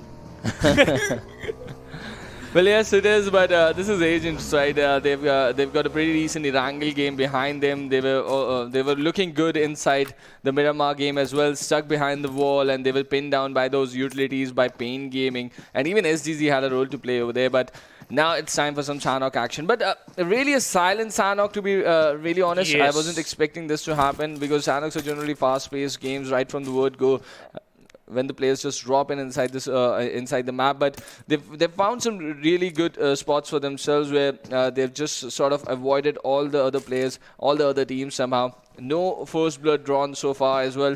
So let's see how this game progresses from here, because it's a very important game. Yes, all the teams just before going into the last day, they've got just these two matches to add on to some points. And we remember once again, you have to be inside the hashtag 13 mark, right? And there are so many teams trying to do that. So they're going to be really, really cautious in this game. But if you're going into a fight, make sure to get as many kills as you can without without facing minimum damage over there. So let's see if the players can pull that off. And whoever is going to do that in this game might just change their trajectory inside the overall standings. For sure, it is going to, because we saw before this match, in fact, before this Miramar, SGZ, they were at the bottom, right?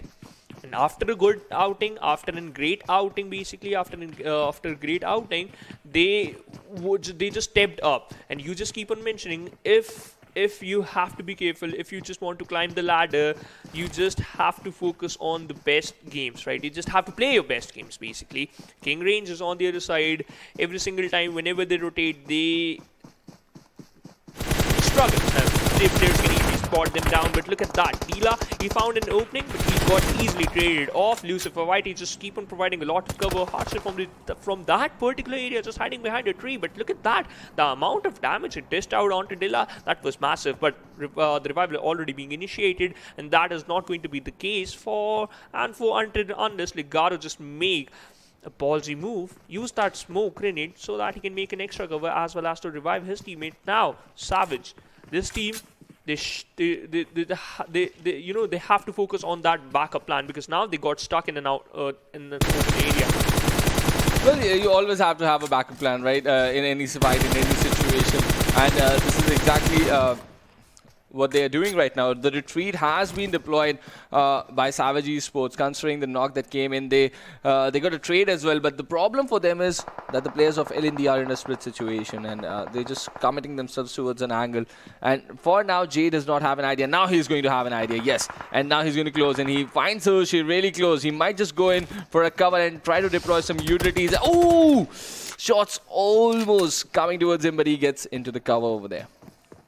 That was a risky move, but he survived at the end, backing off from certain angle, despite the fact you have that information. Now Hershey slowly still closing in the distance. Now look at that, he was out in an open area, so on the, oh my goodness, Mamitha, he spots down the players of SA, Savage eSports, but she was unable to, dish out a lot of damage, and now she was on the receiving edge. She got knocked out, but K is there to revive her, but Max LND, as was mentioned it earlier, that this type of split, sometimes it just costs you a lot. And Dila, he has no helmet. Well, yes, no helmet at this point, and this is really so early, right? This is just the 7 minutes of the game, but already these fights getting executed. And L&D, we have seen them being so aggressive in the early half of any match. Even in Erangel, they picked up some early fights. But yes, even in Miramar, they picked up some early fights. And now, once again, in Sanhok, they're trying to pick up this early fight against Savage eSports, who, on the other hand, have been so silent during the first half of the matches in the previous 2 games, but now they are getting challenged by L&D, who are now looking to go for that retreat stance. They've had their fair share of damage of the helmet and vest, and now they want to just retreat. Yeah, viable option.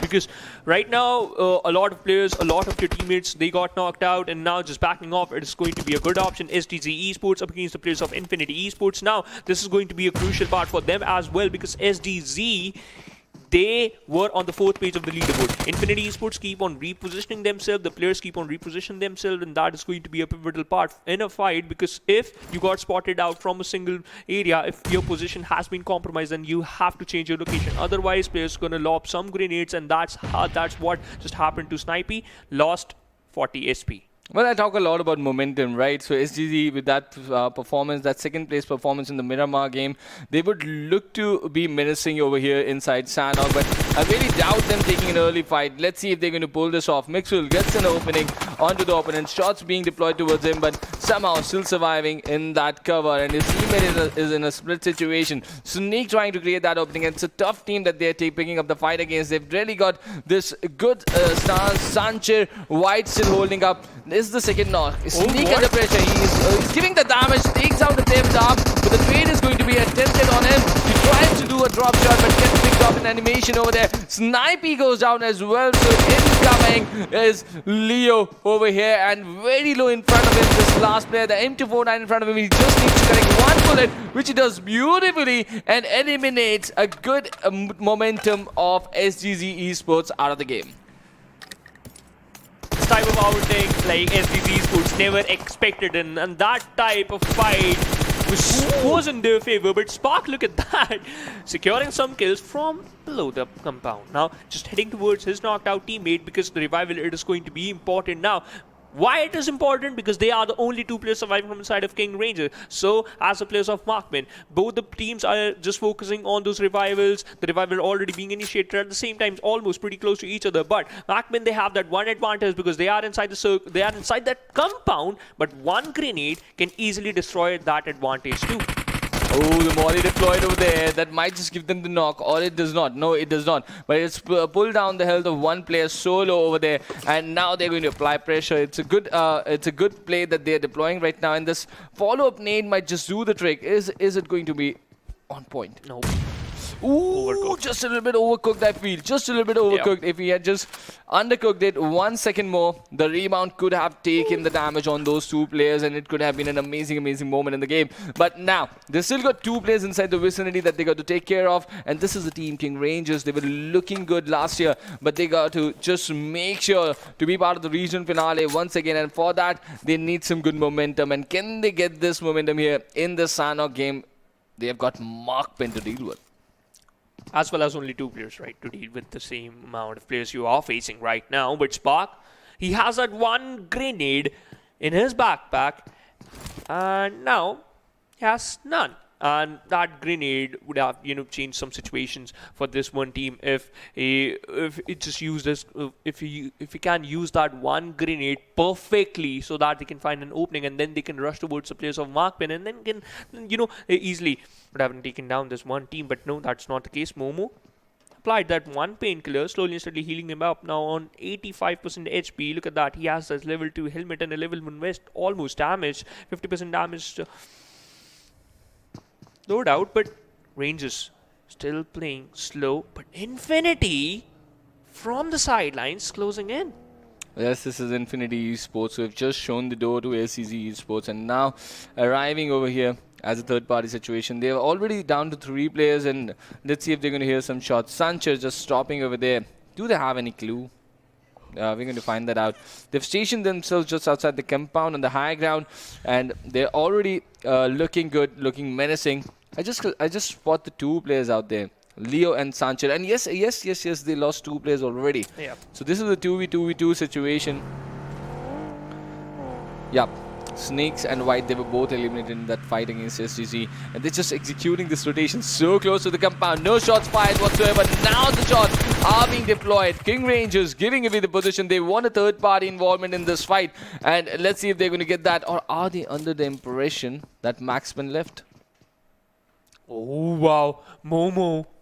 No. Look at that. No, they're going to get the confirmation. Oh, Spark on very low HP. Another, the follow-up grenade. Come on. This can easily destroy the hopes as well as the dreams for Kings. But no, it was a different case. Deflection of the house over there. Yes. But now, his position has been compromised and now Momo has no grenade, but he has that vision. You have that vision, Momo, but unable to utilize it perfectly. Now from a different angle, NRC, they are up against the players of Infinity Esports. Wow. Who just rotated from here, right? Yes. And they made NRC who've got a knock over there. So the last and final player, Sanchez, standing for Infinity Esports. He's got a lot of pressure on him. We are down to 13 teams already. They might just be the next to get eliminated. We're going to find that out in some seconds. They were in rotation a little while earlier. But this situation is still in that standstill that we've been witnessing for so long. MAKPEN from Bhutan, Kings Rangers from Sri Lanka. They look to retreat now. Yes, they're retreating, but yes, this is the right decision. But Infinity Esports, they get from Mongolia get eliminated. They got eliminated, but secured 4 total points because they got eliminated at the 13th position, and we all know you will get 0 placement points if you got end up at the 14th or the 13th. Now MAKPEN, look at that. Momo, a different approach from the side of this player because he's just backing off, just moving away. But Max LND, they are holding this compound. Victor Gaming wants to contest the same compound, very close to each other. Lucifer can pay. He can surely play a pivotal role. Switch to that. Uzi is down 30% of damage now. The back of his hands is not arrived yet, but look at that. Oh my goodness, that was amazing. One single player on MSP, toss the Molotov, but burned out a lot of players. But look at that, Samita. He has that M249 now. Victor Gaming, only 2 players surviving, and they are a little bit far away from the back. Jay falls down the other 2 players. Samita not stopping out the trigger and takes down 1, but falls down 2. Damage on the other side, only 20% HP. Jay, come on, you have that advantage. He has that approach, he has that vision, but again, he just backed off because the revival is more important. This is the pressure, right? This is the pressure playing its toll on his head. And now, Victor Gaming, they're sensing it, but this is a third-party intervention coming in from VIP Esports. Belgian gets a player down over there and instantly eliminates him out of the game. So now, Berlin, how is he going to deal with it while Jay is trying to regroup with his team, and all the lads of Victor Gaming, they've been sort of pulled up, and the revive is being executed on Samita and the teammate as well. But VIP Esports arrive, and they are sensing blood. They've smelt it, and now they are trying to bag in some kills. With already 3 kills in the tally, that can be the exact kind of opening they need for themselves. The nade is being cooked by Hope. He's just hoping that he gets multiple kills, which he clearly can. But why does he cancel it? Oh, he did not open the door first for himself. Let's see. Can he capitalize on this? The entire squad of Max LND inside that house right now. The nade is going inside. Can it dish out some damage? His teammate comes inside the frame, so he just cancels the nade once again. He's going to cook that once again, but Bolin is still there. Let's see what he can do. Oh, the nade just got wasted over there. But you know what? Straight to that Thompson. Takes down 1. Samita goes down. Takes down another. Dia goes down. That was a broad shot. And takes down a 1v3. Come on, this is going to be insane. This man is literally hopping out from this situation so perfectly. Takes down 3. Now only 1 single player surviving again. This lad was surviving in the previous fight. He was the final lad surviving from the side at this point. One particular team in J. For how long he can survive. And as I just mentioned, for how long he can survive, he gave me the answer. He got it with that 3 kill, Yeah, he's got a 3 in his name as well, right? And he's completed the 3rd kill, and his teammate just does the finishing up job for him. And Max LND out of the game, and Berlin is still here. He's just watching this entire massacre from the best possible seat right now. From that watchtower, basically. He has that M762 with a level 2 kit. Now, just waiting for that perfect opportunity. Look at that. Aqua, he just topped out. He has that vision. But that trigger discipline is massive. It's humongous. Now, Berlin, Oh no! Oh no! Did Erangel hurt that? No, Anthony, no! He will fall down. So like Daughter leaves and Berlin after that kill confirmation. He also been confirmed, but that tray.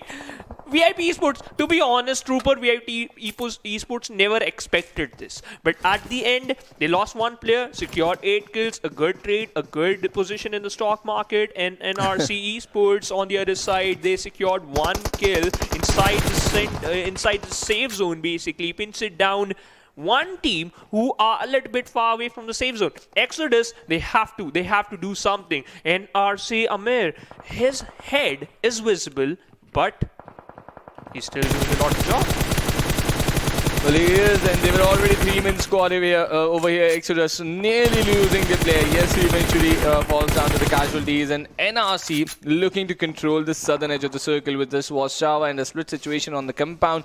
They're looking decent, but for how long can they make an impact on all these teams trying to traverse from the eastern edge? They've got Infinity Club in the backdrop as well. So multiple teams inside the vicinity. Look at the number of players they're spotting right now. Even MAKPEN is here. The King Rangers are here. And even the Exodus are here. And NRC have a compound to hold up. In the backdrop, you can also spot Savage eSports. But they're holding a really good spot inside the circle. But the problem still continues for all these teams out here. How are they going to make an appearance inside the circle? And look at NRC deploying players in multiple angles. And they're concentrated towards that big landscape, not allowing an easy passage. They want the toll. Yeah, they want the toll. I was about to say that. Literally, Trooper. What was that? It is telekinesis or what? Maybe it is. but the important part is whole circle is closing in, and NRC making it difficult for a lot of teams. Setwa, he was final player surviving from the side of King Rangers, and he got picked off by MAKPEN Momo. Okay. Want to steal that kill. Resha from a different angle, making things difficult for Eric. Secure that kill, and Koda is the final player surviving from that one team, and he has been taken out from a different angle. Team Classic again finished at the 7th with only 1 MR. The switch to that one grenade, but Exodus, despite of the fact they had that cover of that rock, but the circle as well as the one player order got knocked out, and they have no other choice left. And Exodus were looking so good after the first game, right? But they're just finding themselves in all sort of troubles. And it was not a decent Miramar for them as well. But in Sanhok as well, they get eliminated here. And they're not part of the top 5 teams. And look at VIP eSports. They're going down as well. They had lost one player earlier. But now the remaining 3 are also finding themselves in a difficult spot. Even Hope goes down.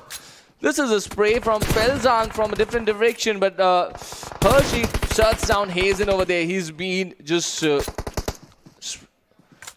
shooting that lead for a very long time from those open spaces, eventually getting shut down over here. But now, NRC, they've got more players. Yes, they're all standing up. And how are they going to deal with this? The revive has also already been held on that player. I thought he's going to bleed out over there, but the revive has been held by VIP eSports. So now this revival is going to help them a lot. But look at that.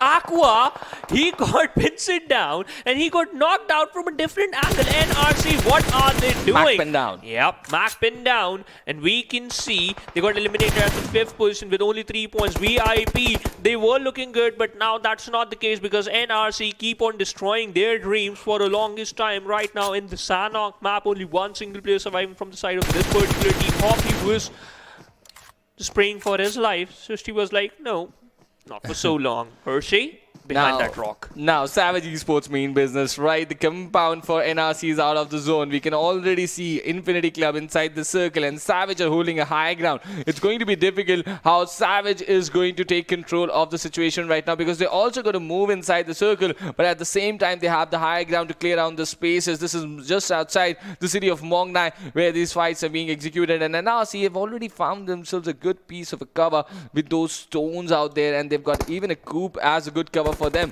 But Ernie still surviving in these open landscapes. He's got a good idea where the players are right now. The utilities are going to be a very crucial thing. But NRC have also picked up on Savage eSports, and they're holding the high ground. They're certainly holding that high ground. And yeah, let's see how they're going to engage in this fight. Infinity Club from a different angle, just hiding behind those boxes. Ernie, he has that M416 with the 3x, one of the best scope, one of the best combination. NRC Pablo from the back lines. Ernie is going to lob that one grenade on top of Pablo. Pablo, you have to be careful. He will receive some amount of damage, but spots down Resha.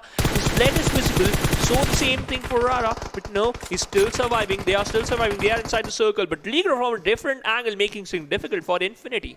Well, yes, since eSports, this is the kind of a game they needed, right? And they were finding themselves in the mid part of the overall standings. A big game here can certainly propel them inside the top 13. Can they do this in this game or not is going to be the thing, because NRC are looking menacing already and they are looking good. It is also a team that really needs a good game badly out here. But VIP Belgian, he's got different plans for Savage eSports. Creates an opening out there with a nade, and INC, Infinity Club, in a very difficult spot that eventually the play zone takes down Berlin. The play zone, he was an X factor for Berlin.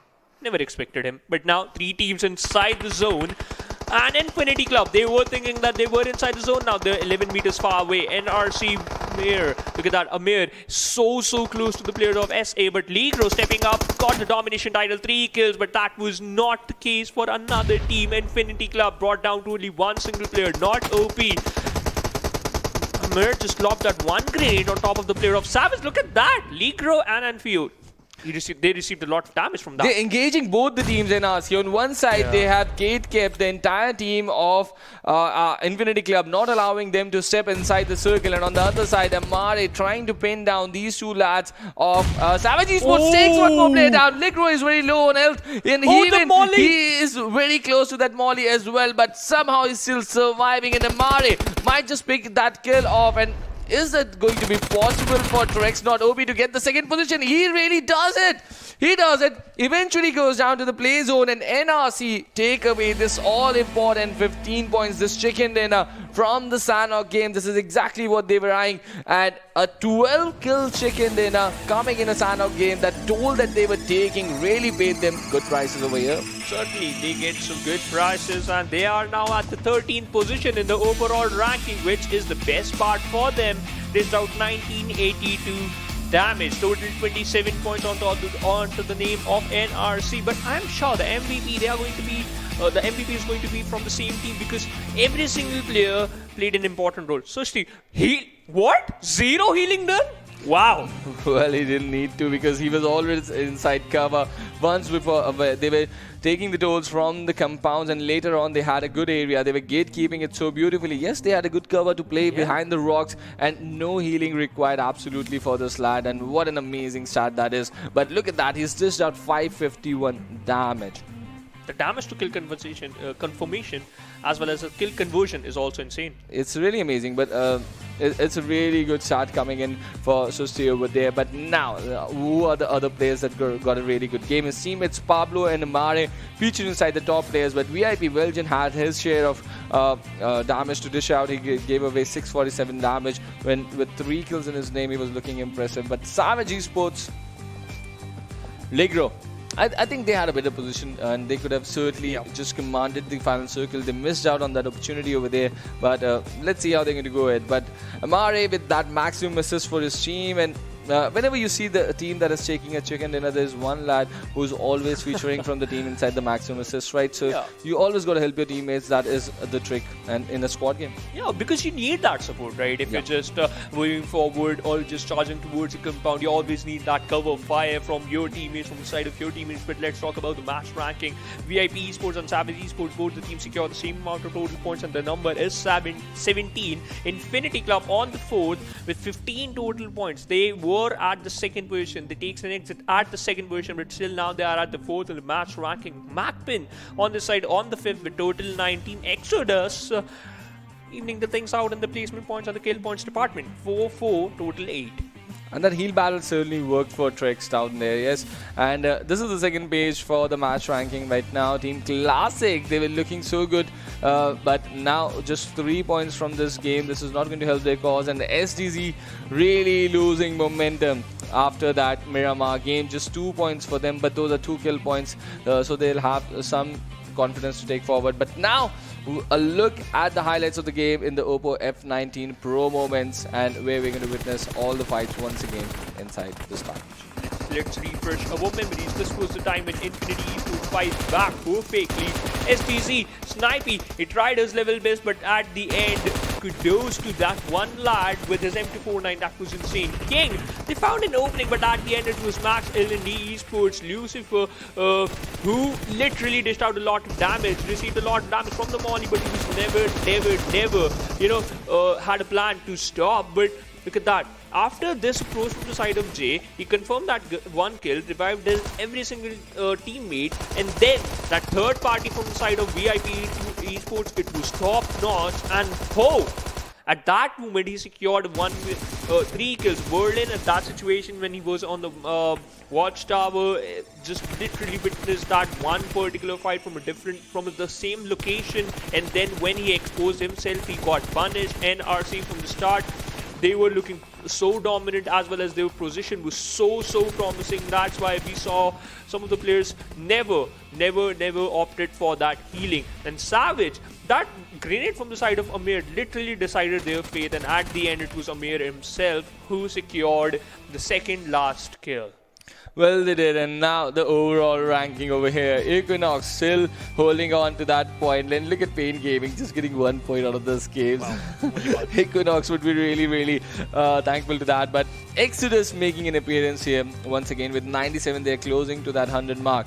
Bear still holding on to the top 4 position, but no other team. Look at that. No other team that have played 7 matches still inside that top 8 position. Victor Gaming inching closer. They've got 69 points, but just one more game remaining. And look at where the hashtag 13 is going to end. A lot of Sri Lankan fans are really going to be happy watching NRC over there. It's a really decent performance coming in from them, but they really need a big Erangel game to finish the day. They for sure need a big Erangel game, but VIP Esports, after this amazing performance, they just stepped up on the 22nd position, and they have total 40 points in their backpack. Infinity Esports still on the 17th position, right, with only 50 points. If we talk about this one team, Infinity Club, that that one heal battle, that's why that one lad secured a lot of points for his team. That's why this team just climbed up, and they are at the 3rd page of the leaderboard. But again, SDZ Esports fall down from the side of this particular team on the 27th position with only 29 points. Well, they certainly did, but Max in the esports, they're picking fights inside the early part of the game, and that is why you see them have some good kill points, but they're not working really good on the positioning department as well. Even after 7 matches, they've just got 8 placement points, so that is something for Max LND to work out. And if you just play a little bit of a passive game in the early half, that might just give you good rewards inside the overall standing as well. And let's see if they're going to listen to this or not.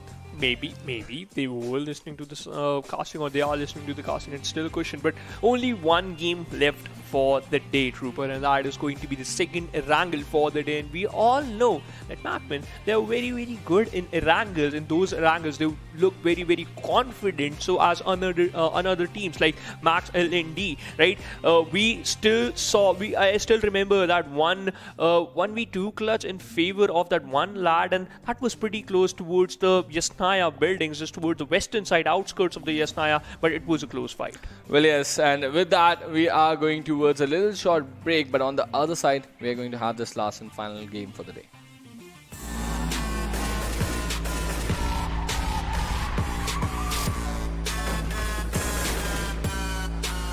Here we go now.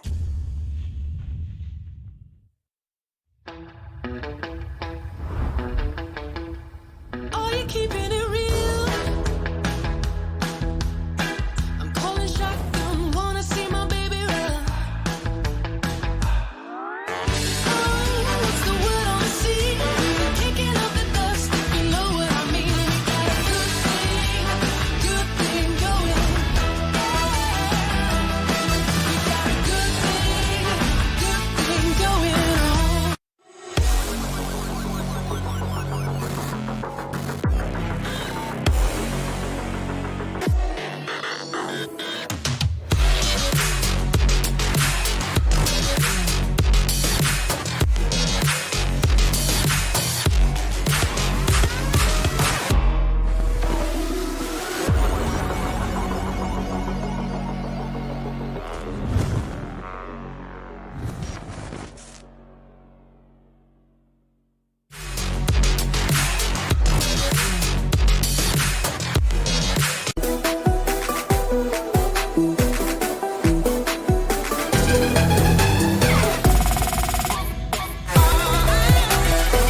Hello guys and welcome back once again to PUBG Mobile Club Open Fall Split 2021, sponsored by the Oppo F19 Pro. Woke up your fun and I'm Trooper. I've got Shivansh here with me and the last and final game for the day, Shivansh.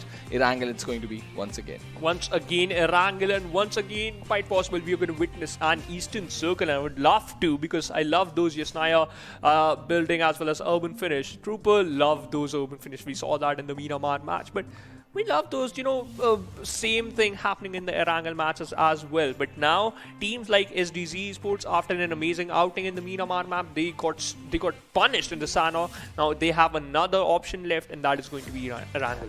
Well, yes, let's have a quick sneak peek at the schedule for the day, where we are going to see that this one and final Erangel remaining, that is going to be the match number 16. But this is going to be the 8th game, the all-important 8th game for the Group B and Group C teams. And after this, all the teams that are participating inside the semi-finale would have completed their 8 matches. So we are going to have a fair, decent look at the top 13 teams, because let us just remember once again that from this region, there are going to be only 13 teams moving ahead to the regional finale.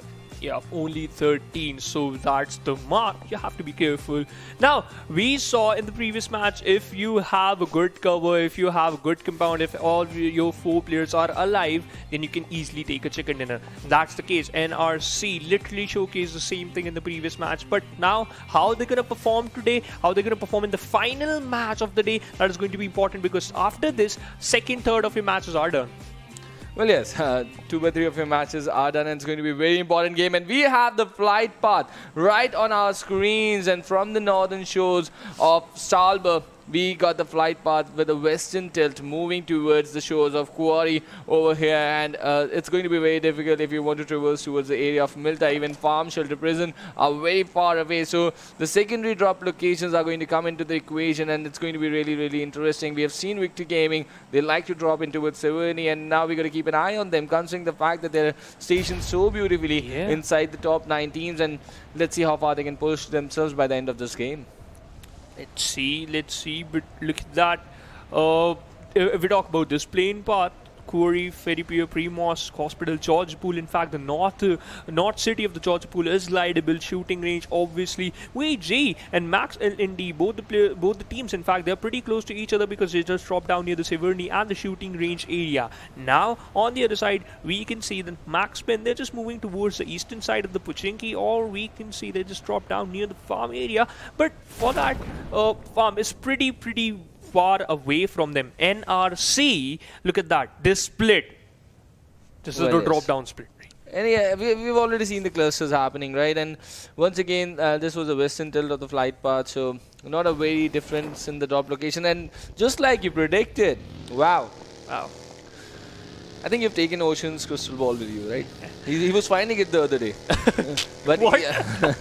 The northern shores of Severny are here inside the circle, but so is Lipovka, and that is going to be really, really interesting with Yasnaya Polya and the lake once again in the heart of this first circle. We are going to witness a lot of rotations coming in from the western coast, and once again Team Agent would be looting up the northern city of Georgopol northern city, and they would be rotating, but this time they don't have to traverse a lot to get their leg inside the first circle, so it's going to be pretty interesting. Last time, remember, they stationed themselves just very close to that patrol station on the road connecting Yasnaya Polyana and Severny, and they really got pinned down towards in that commotion over there, and Exodus was the team that took them down over there. But now, how far they're going to commit themselves inside this first circle is going to be something to watch out for.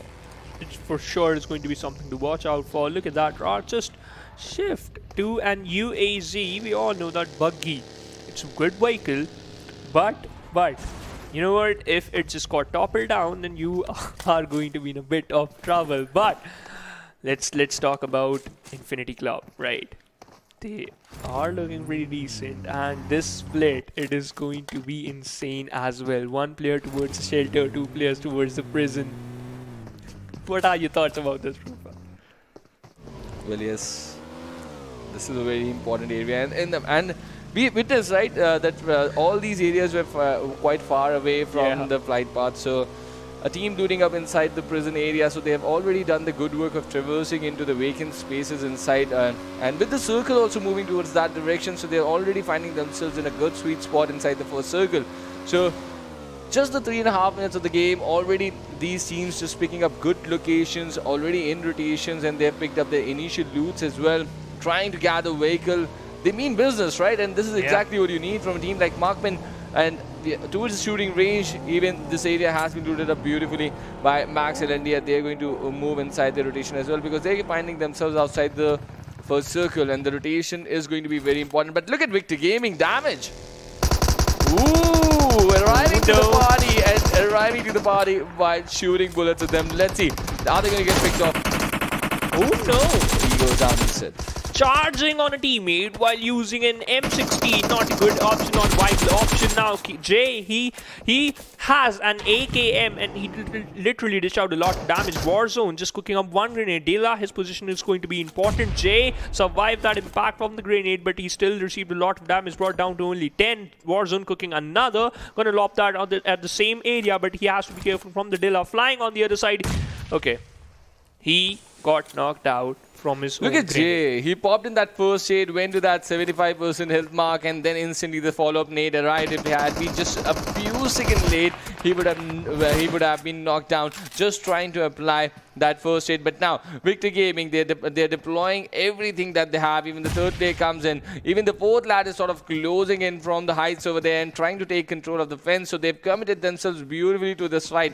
And Max and Indy initially were the team that were looking to initiate this fight, but this time Victor Gaming, since they are finding themselves in a good, comfortable spot inside the overall ranking, they're just trying to stretch themselves and express themselves in this region, trying to take control of their drop locations and the nearby vicinity. Let's see if they're going to be successful or not, because this is looking a desperate effort coming in from them now. They've just deployed everything that they have. But Max and Indeed is successfully holding on, but damage, able to dish out some damage and taking players down. Those are two lads down for Max and Indy, and now the flank position comes in, chasing down and chasing down and eliminated with that AKM spray. That is the end over there, and what an amazing game executed by Victor Gaming over here. Max and Indy, the bad run for them continues. It feels like we are in an upside down for a moment, but Max and D, that was a close call, but at the end they got eliminated at the first position. Victor Gaming will enjoy 4 kills in their backpack, and if we're talking about backpack, look at that damage. He has a level 3 backpack for himself. Now range, shooting range, it was a massacre for that one team. But yep, let's continue the barrage, and that is going to be, let's continue the position, which is, if any team just dropped out at your same position, if your drop location just collides, then you know what, you have to opt for a fight. And that's why Victor Gaming just did the same thing, and they won it. They literally won it, and I love that, Trooper. If you are up against a team who is looking pretty strong, who has an advantage, who found an opening against you, you still pincer them down, and that is more important than. Well, it certainly is. It certainly is very important. But now the first circle closing in, and these teams, they got to traverse. They were finding, looting up the city of Primos, SDZ Gaming. They're just trying to catch up the zone with these beautiful bike and that bike skin over there. Let's see what SDZ Gaming can pull off, right? They got the chicken, but then they sort of looked absent after that performance. They got some 18 points, yes. They did not get the chicken. They got some good 18 points in that match. Second finish, yeah. Yeah. But after that, they sort of could not carry the momentum. But it's going to be a very important game, considering the fact this is the last game for the Group B and Group C before they arrive for one last time. So they would really want to just add as many points as they can. Every single team would be looking to get a good game over here, because you never know, right? Yeah. You cannot control the group, the other two groups, right? When they would be going against each other, you never know how many points they're going to get, and if you're going to end up inside top 13 or not. And this is going to be a very important factor for them. So that is why you see this lull. This is the 8-minute mark. People have stationed themselves, trying to gather information, not going into some unnecessary fight. But speaking of that, Victor Gaming, the way they dominated, it was a statement coming out. Because we have seen like Max and ND, they were looking to take that early fight. They were looking to express themselves. But Victor Gaming, with that kind of confidence they've gathered, they were just giving the taste of their own medicine to them. Yep, and you know what Exodus on the other side, as just mentioned, Victor Gaming. Now the important part is they have the northern part of the map, they have the control of the northern part of the map, as well as they will enjoy their journey while moving inside the circle. That is not going to be that difficult. And look at that. Look at this visual. Oh my goodness, that is beautiful. That is more beautiful than my Car 98 skin, but we love those type of circles. But look at that. As I just mentioned earlier, now they have the control of the northern side of the map. VG Bimors, he is out in an open area, and we can see a cluster towards the western side of the circle. In fact, towards the southwestern side of the circle, and circle just take a centralized shift. It does. And look at that. The city of Pochinki, school, Rozok, on the farm, the split compounds come into the equation. NRC, look at where they are, seated beautifully just towards the southern part of the city of Pochinki. They're going to find themselves in a good sweet spot, and that's the kind of area you would love to control, that high ground. Oh, wow. Yeah, I was talking about this. Look at that. This is so beautiful. What an amazing, beautiful strike. And look at the zone, how it's being showcased by the blue over there. Amazing works being done by the observers, and I'm really impressed by them. And especially with all these beautiful cinematic works coming in. It's really looking amazing. Now. What? Okay. This is the cluster we were talking about, right? Pain Gaming was a part of it, VIP on one side, and then we had some more teams becoming a part of it, and even Team Classic was looking to move towards this direction from the northern side, but VIP eSports, they've got a good sense of the team that is holding up this compound, and now they're going to just traverse away from here, from the Gitka region. But the problems are not going to end over there, because we already saw, look at this. Oh no! This is the kind of landscape I was talking about. This is the kind of ridge that they were controlling for a good amount of time in RC.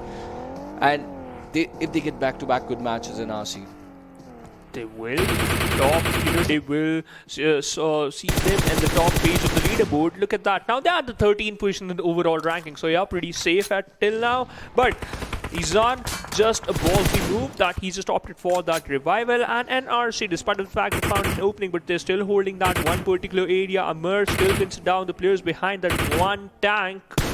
And the other two teammates from the side of SDZ, they were inside the watchtower, received a lot of damage, and I was just mentioning about the damage. The damage has already been done. Izan, that one trade was important, otherwise NRC keep on pushing towards you. Mixwell again falters down. That one grenade just lopped on from the side of SDN, is gonna secure that kill. Hazen got killed. Oh wow. It's a mini red zone over there. But NRC, they've got the high ground, and this is a third-party situation that they're going to control. But Susti, he decides to fall back at this point. Or not. Oh, he does. That's a good decision, but is he going to be allowed?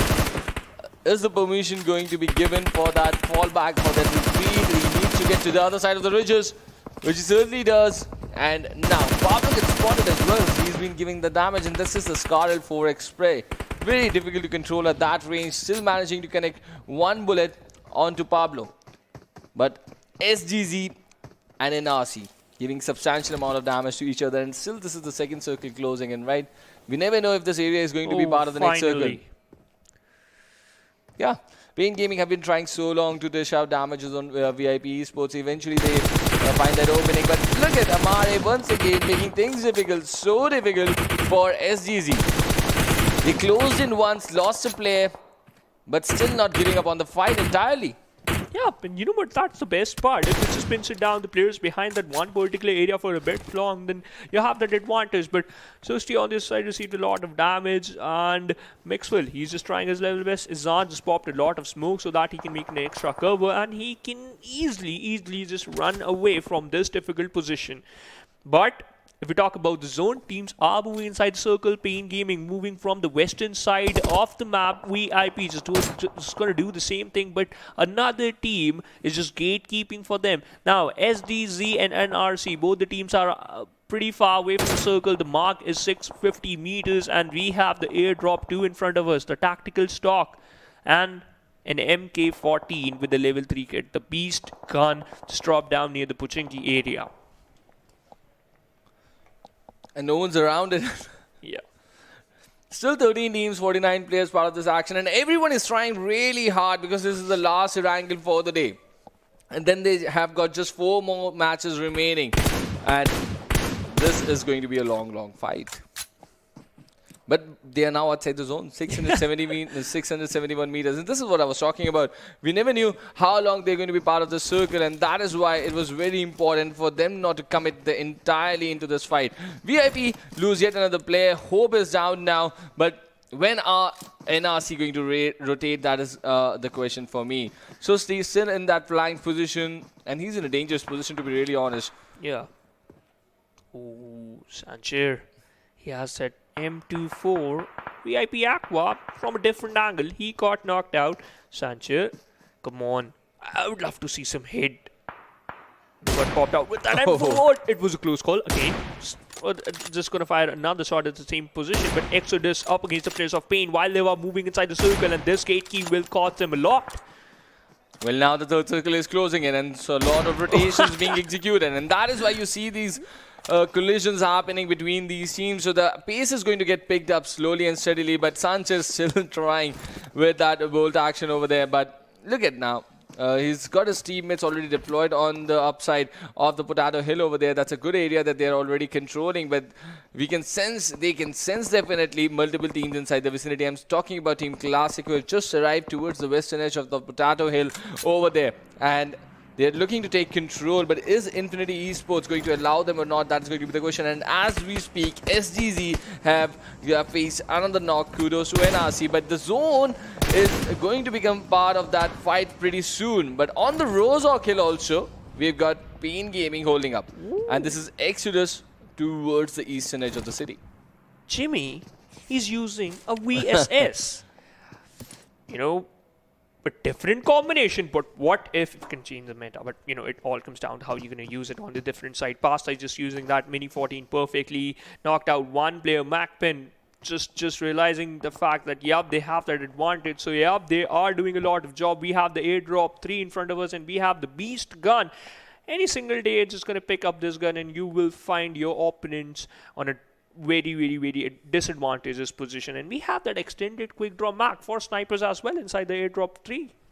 Well, yes. We're already witnessing some bold actions being used, right? Yes. So that might just be very important if someone pick it up. Sancher, someone like Sancher picks it up. But now, the fourth circle is already here, ladies and gentlemen, and that's also going to start closing. And look at that, Berlin from Victor Gaming getting a shot connected with that M24. But the fourth circle closes in just 15 seconds. So yes, look at it, NRC. Losing a player to play zone, they just invested so much time outside to that fight against SDZ, and now they're losing players to play zone. Certainly not acceptable.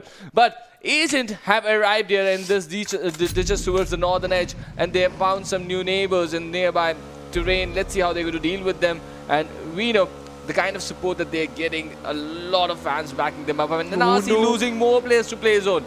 Whoa, and SDZ is already inside the circle. Wow.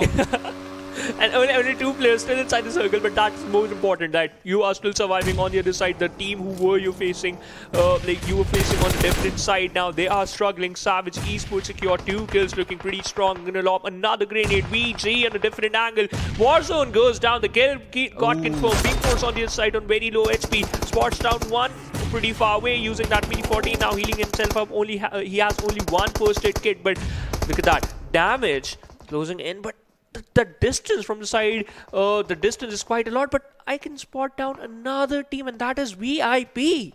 Yes, but look at the position of Berlin as well. He's trying to get that cover fire from that range. That is definitely going to come into the equation. Hershey might just be exposed to Berlin over there, but that smoke is giving him that protection. But no! What a beautiful knock by Hershey. He knew that the peak might just be around the corner, and that is exactly what happened. He read the situation beautifully. But this is just 1 player from Victor Gaming standing inside the vicinity, but 3 players from Savage Esports trying to control the ridges beautifully. And this is towards the northern edges. But pressure would be coming in from behind. Look at Agent and King Range is going against each other as well. And Agent have lost a player. And Victor Gaming and Savage eSports controlling these ridges right now. It's going to be difficult for these two teams as well. Yep, but the fight from the side of King is still going on. It was so long. Both the teams have required a lot of time. Hype with that Car 98 shot. Whiffed that. But okay, fired another. Again missed that. Hershey just running out in an open area with that Uzi. He is safe on the other side. Berlin again stepping up. Takes down one with that M24. And he is looking so deadly. Popping those heads perfectly. Taking out some teammates. Taking out some of your opponents perfectly. And that's how you're going to use an M24. Well, you got to use that M24 in that manner only. But Berlin and his teammate in a very difficult split situation right now. And I don't know how far they're going to survive. But now MAKPEN arrived towards the southwest edge of the circle where Infinity Esports, they've been holding up for so long. And they're deploying utilities to control the situation. It's a split situation for them which they are executing. And just closing it a little bit to that cover. But Momo gets picked off from distance. Almost gets run over as well. But he finally goes out to this M4 spray from White, and Pelzang is already bleeding out. This is not looking good. A good game for MAKPEN over here. We still have 13 teams in this contest, and MAKPEN on the verge of elimination over there. Even Illusio goes down. Now Pasta is just the final player, and he's just leaving the scene, leaving his teammate behind, and he would be looking to play a passive surviving game now. You know what? He knows that this is going to be difficult for them. They are 240 meters far away from the safe zone, and the first and the most important thing is to move inside the circle ASAP. MAKPEN on the other side. Look at that Pasta. He received a lot of damage on just 10% HP behind the smoke. Still not inside the circle. 80 meters far away from the circle. His buggy got blown up by another team, Infinity Esports. White is doing the same thing Pasta did for his team. That first move inside the circle, then just stick to a different plan. SGT Metal, he was holding that one angle and he got punished because he was out in an open area. They takes an exit at 13. Now we can see that Bunny is just holding one grenade, but he's receiving a lot of damage from so much from different angles basically. From one side towards the western edge, we have got Savage eSports trying to control this area, and VIP eSports trying to come towards the edge. But Pain Gaming, look at that, with beautiful compound right in the dead center of the circle right now. That concrete cover, that warm cover that they have at this moment. How far is it going to be inside the circle is going to be the thing, and players and teams just deploying on these high grounds on all the sides of that beautiful cover that Pain Gaming are enjoying right now. Still 12 teams trying to fight for a position, but Pasta also looking to just survive over there in the backdrop. This is Savage eSports using the vehicles beautifully, creating a cover for them. But on all these commotion, Infinity Esports get picked up. They were looking good some while earlier. Yeah, but they were looking good. Now they got punished and they takes an exit at the 12th. Age and all the other side from the sidelines presence. So Savage, they have to be good. They have to be careful for that. Flying, just literally jump peeking from the same angle. Miracle!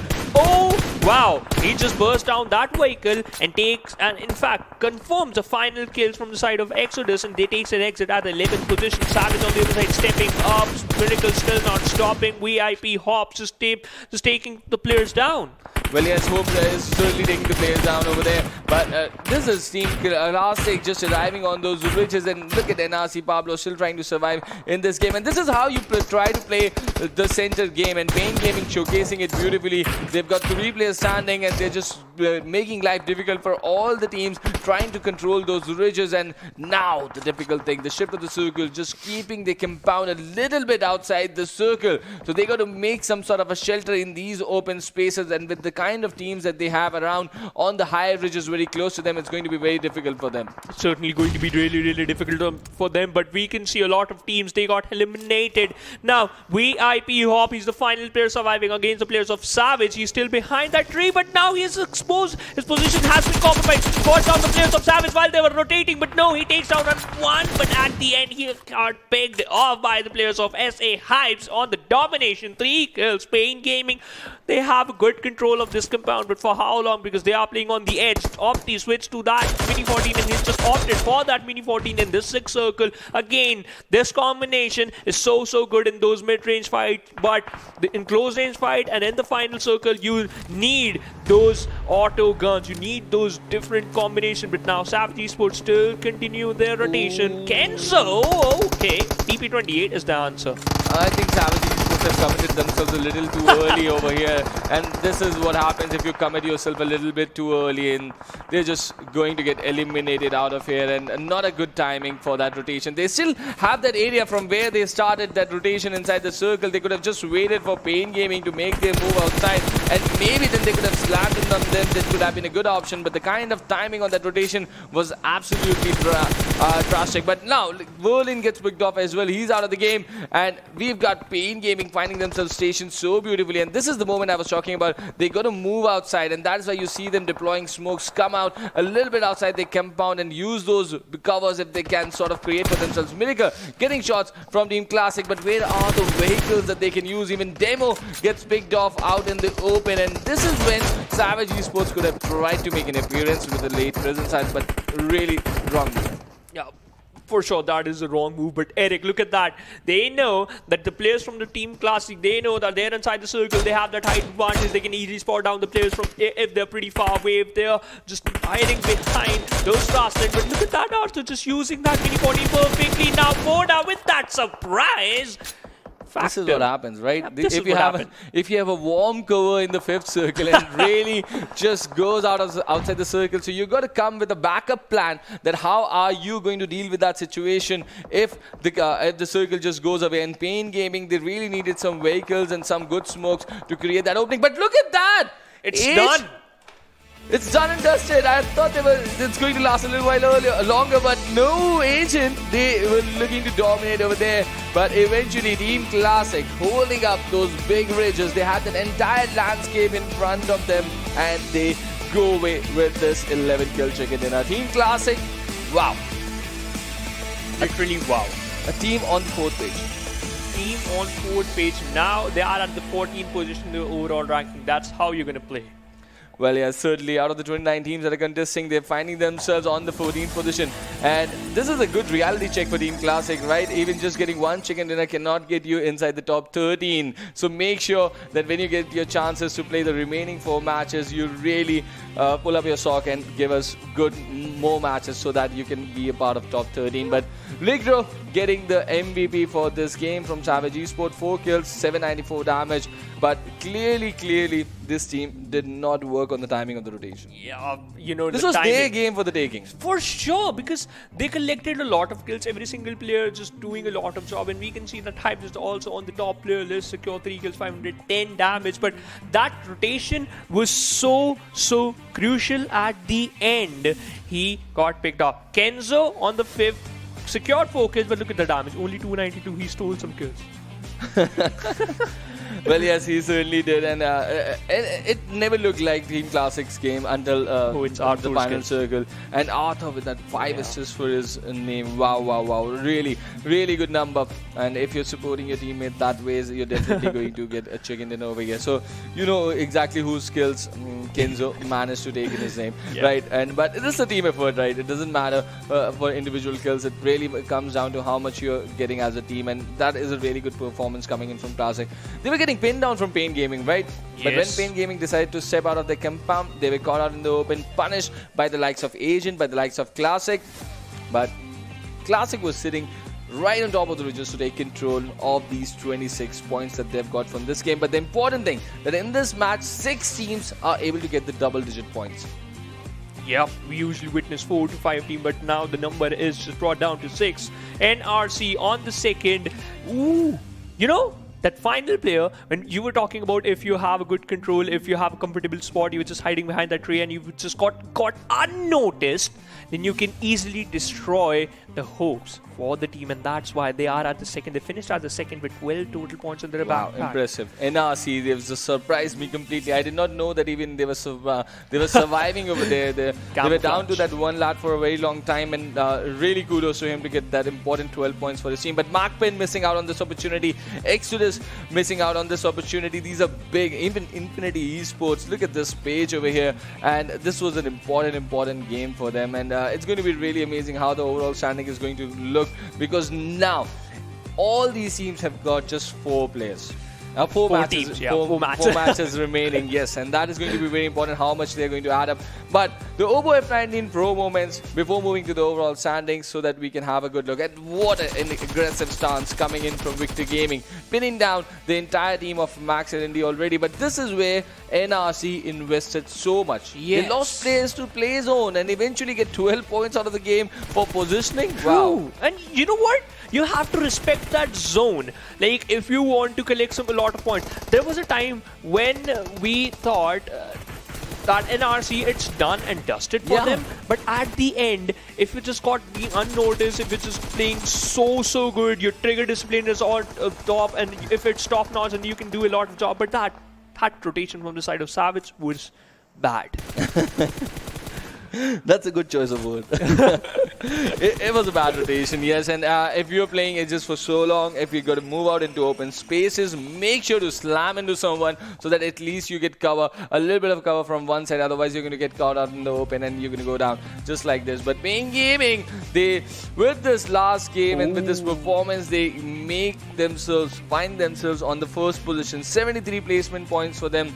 42 kills, but it is good enough to take them to that first position. Equinox is slipping down here, and no worries for them. They're just going to be back in action. But no third team with that 100-point mark by the end of game number 8. Exodus were looking to reach there, but still they got to play at least one more game to get that 1 point to be the third Centurion here. But this is how the first page look of the overall ranking after all the teams have played their 8 matches. Dino's still here, Savage eSports are still here, so it's a good thing for them, at least getting some good points out of this game. But now NRC, what sort of a jump have they made? They're looking so good with the kind of support that they're getting. This is just the right kind of momentum they need before moving into the last day. And Struggle Clan also still surviving with 70 points out there. But look at that difference, 75 and 57 over here. That's not a very huge difference, but the important thing, the important line is where the hashtag 13 is. MAKPEN going in with them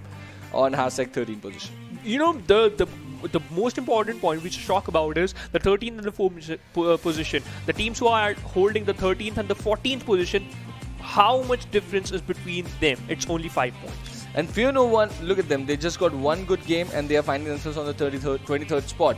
They've got 4 more opportunities. They really need a big game incoming, and that is they really need some big games incoming so that they can position themselves on a better spot. Because you can set only a good target, right, when you get the opportunity to play first. But it's the team who play on the last day who sort of have an advantage, and they can really try hard to push themselves and set the top 13. Even the other teams are going to do that, but it's not that easy at all. So you really got to give your best. You have to give your best. But you know what, Krupa, as you just mentioned, the teams who just going to play their last matches, they have an upper advantage. But for that, the teams, they have to be consistent throughout the matches. Now we have the kill leaders in front of us, and Pain Demo just leading the charge with 20 kills, 3,822 damage just out by this lad, and average survival time is also insane.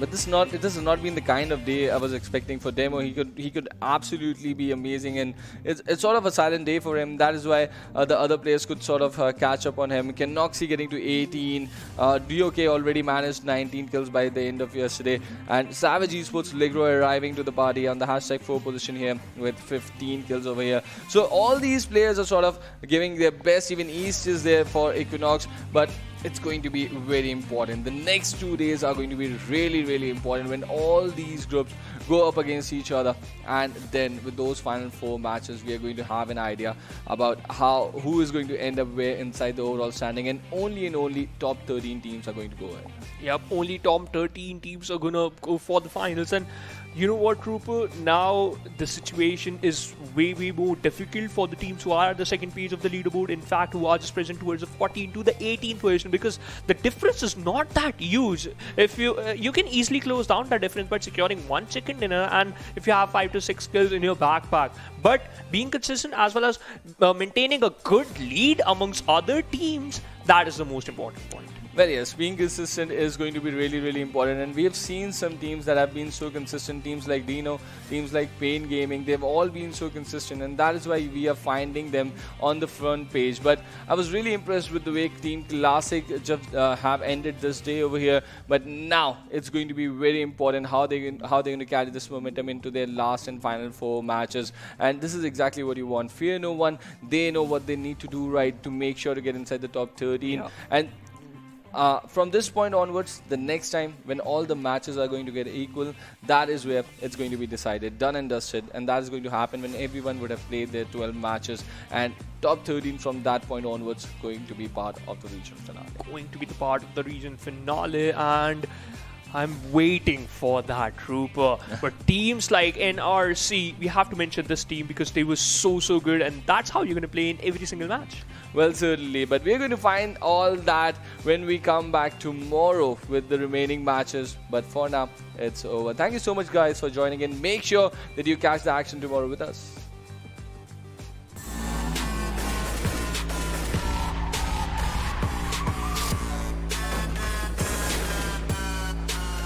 Here we go now.